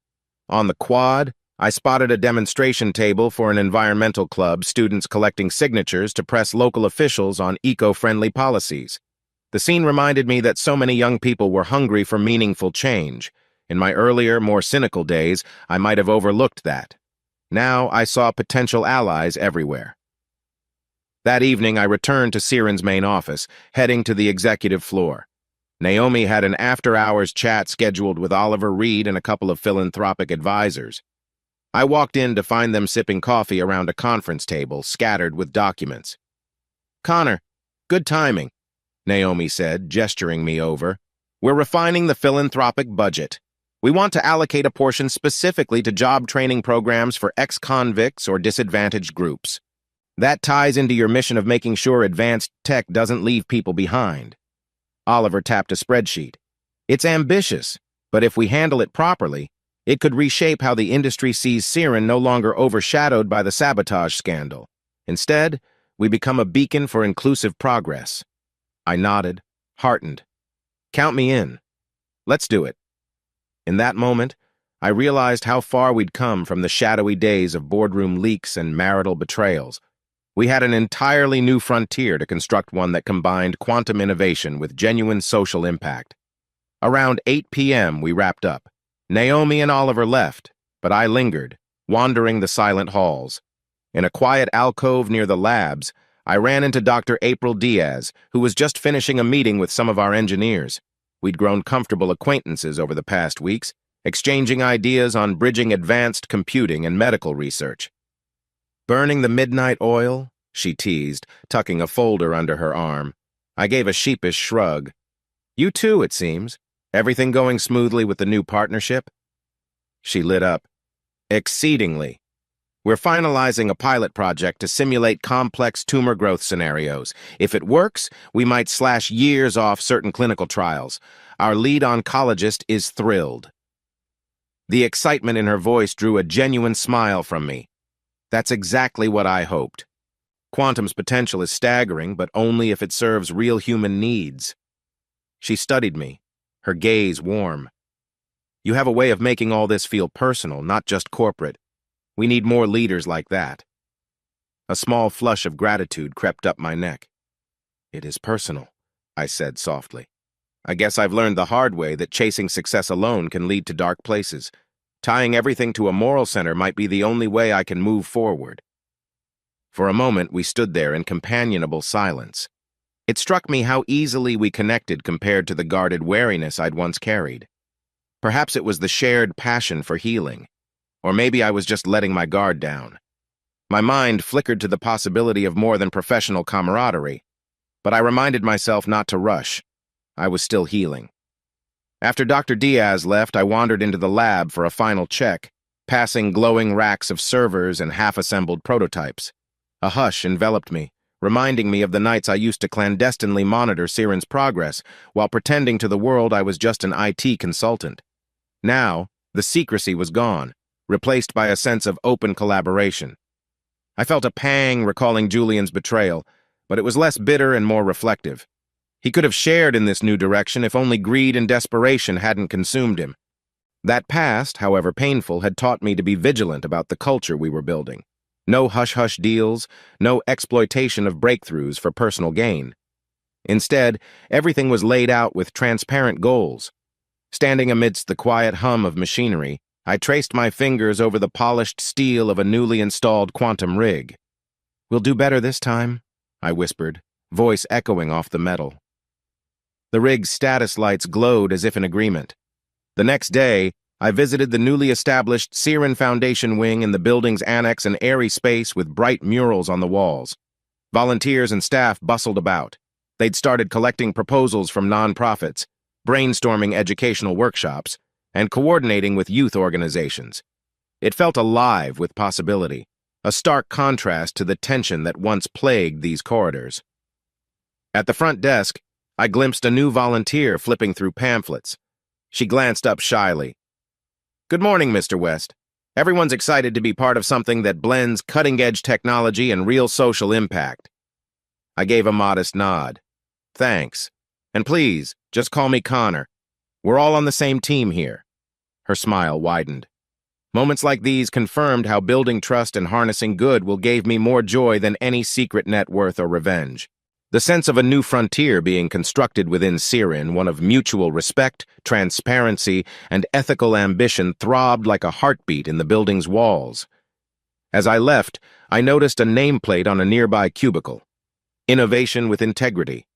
Our new motto, perhaps. My chest filled with warmth. For the first time since the horrors of betrayal, I could genuinely say I felt hopeful. The foundation was real, partnerships blossomed, and the corporate fortress was evolving into a place of invention and empathy. If that wasn't a new frontier worth building, I didn't know what was. Spring arrived in a flourish of blossoms and soft rain, washing away the winter gloom from the city streets. Against this fresh backdrop, Siren Technologies prepared for its largest press event in years. As part of our renewed image, we'd invited media, investors, and community leaders to witness the official unveiling of our next-generation quantum platform, one that was fully integrated with the ethical guardrails we'd spent months refining. The morning of the event, I parked a discreet sedan in the underground garage, pausing to steady my nerves. I was about to do something I'd avoided for years, publicly acknowledge my role as Siren's true founder. Naomi, Oliver, and I had weighed the pros and cons for weeks. The conclusion? The world deserved to see the genuine force behind our reimagined mission, and I needed closure on the double life I'd once led. Inside the building's lobby, vibrant banners proclaimed, "Quantum for Good." Staff bustled around in crisp attire, setting up booths showcasing philanthropic collaborations, pilot projects for medical research, and educational outreach programs. The atmosphere crackled with optimism. I half expected my old anxieties to resurface, but the sense of betrayal and heartbreak felt distant, overshadowed by forward momentum. Naomi Park, now officially CEO, greeted me near the stage setup. She wore a poised smile, but her eyes revealed excitement. "Connor, it's all coming together," she said, gesturing at the crowd. "We've got government officials, university deans, even some major philanthropic heavyweights." I scanned the bustling scene. Cameras from multiple news outlets were already rolling. "Thank you for carrying the weight so long," I told her quietly. "I wouldn't be here without your steadiness." She squeezed my arm in silent solidarity. Then Oliver joined us, handing me a small stack of note cards. "Your speech," he reminded me, "although I suspect you'll speak more from the heart than from notes." I laughed softly, pocketing the cards. "Probably." Moments later, the ceremony began. Naomi took the stage first, explaining Siren's newly minted mission, harnessing quantum to address humanity's greatest challenges, from healthcare to sustainability. She also highlighted the ethical oversight committee we'd instituted, ensuring no hidden agendas could bloom as they once did. Then she beckoned me forward. Nervous energy spiked through my veins. I climbed the steps, blinking under the bright lights.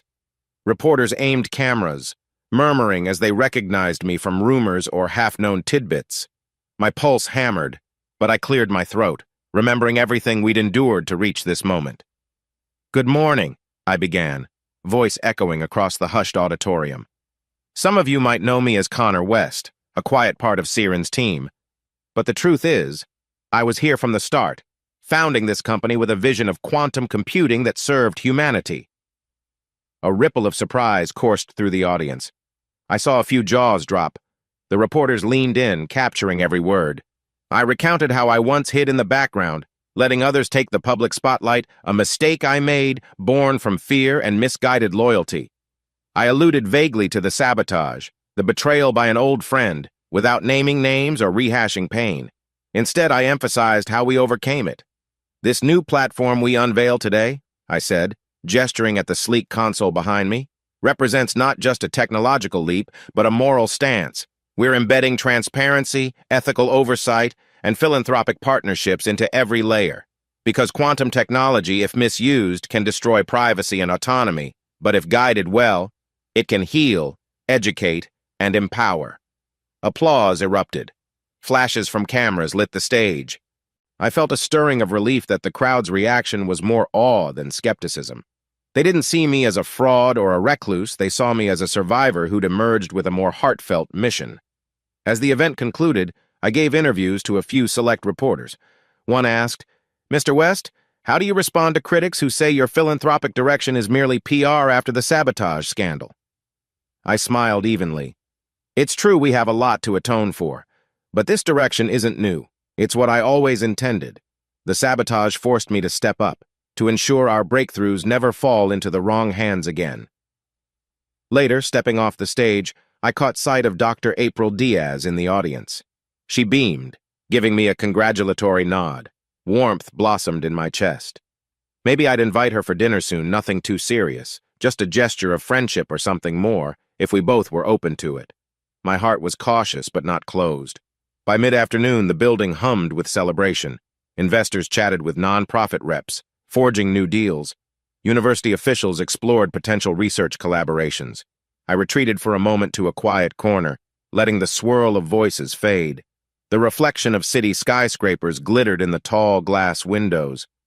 I thought about the long road here, Bianca's betrayal, the fiasco at Thanksgiving, Julian's ultimate fall. A part of me still felt pangs of sorrow for what might have been, but overshadowing that sorrow was a quiet optimism. I had survived, learned, and emerged with a renewed moral compass guiding me. Oliver found me gazing at the skyline. "You did it," he said, clinking a bottle of sparkling cider against my plastic cup. "You're officially known as Siren's founder. No more secrets." I chuckled, sipping the bubbly drink. No more secrets indeed. Feels good, actually. After the last guest departed, I headed out to the parking garage. Before driving away, I lingered in the car, letting the day's events settle in. Then, with a calm sense of closure, I started the engine and pulled into the streets. The city lights gleamed overhead, mirroring my own sense of renewal. I drove aimlessly at first, letting a kind of gentle euphoria guide me. The phone beeped a message from the youth center Dr. Diaz had recommended, confirming they'd received a donation from the Siren Foundation. I pictured the kids who'd benefit from tech training, glimpsing how the seeds we planted would bloom far beyond my personal story. Eventually, I steered onto a scenic highway leading out of the city. The open road stretched ahead, a winding ribbon through rolling hills. I lowered the window, inhaling the crisp spring air. My mind played over the highlight reel of heartbreak and vengeance, the illusions that once trapped me, the final divorce. Instead of bitterness, though, I felt a peaceful acceptance. The scars were real but no longer crippled me. In the rearview mirror, city lights faded to a distant glow. With each mile, a new sense of freedom swelled in my chest. My phone rested in the console, messages and calls unanswered for now. I was content to roam, letting the hush of the highway cradle me. Maybe tomorrow I'd resume my philanthropic tasks, finalize deals, and perhaps ask Dr. Diaz out for coffee in an unhurried, open-hearted way. But tonight, I just drove. The slow-motion film of my past heartbreak flickered in my memory, overshadowed by the forward momentum of my newly charted path. The betrayal of my wife reached a bitter end. My revenge burned bright for a time, but it led me here to a broader perspective, a deeper empathy, and a legacy that I hoped would outlive old grudges. A final wave of reflection passed through me. If only I'd known back then how betrayal could be transformed into something constructive, maybe I'd have been less haunted. But all journeys shape us in ways we can't predict. I'd found my moral center, reclaimed my ambition, and dedicated it to a cause that served something bigger than ego. The road dipped over a gentle rise, revealing a breathtaking view of twinkling stars. In that vastness, the drama of my personal life felt both significant and small. I gripped the wheel, softly smiling. The future was open, and for the first time in years I welcomed it with unguarded hope.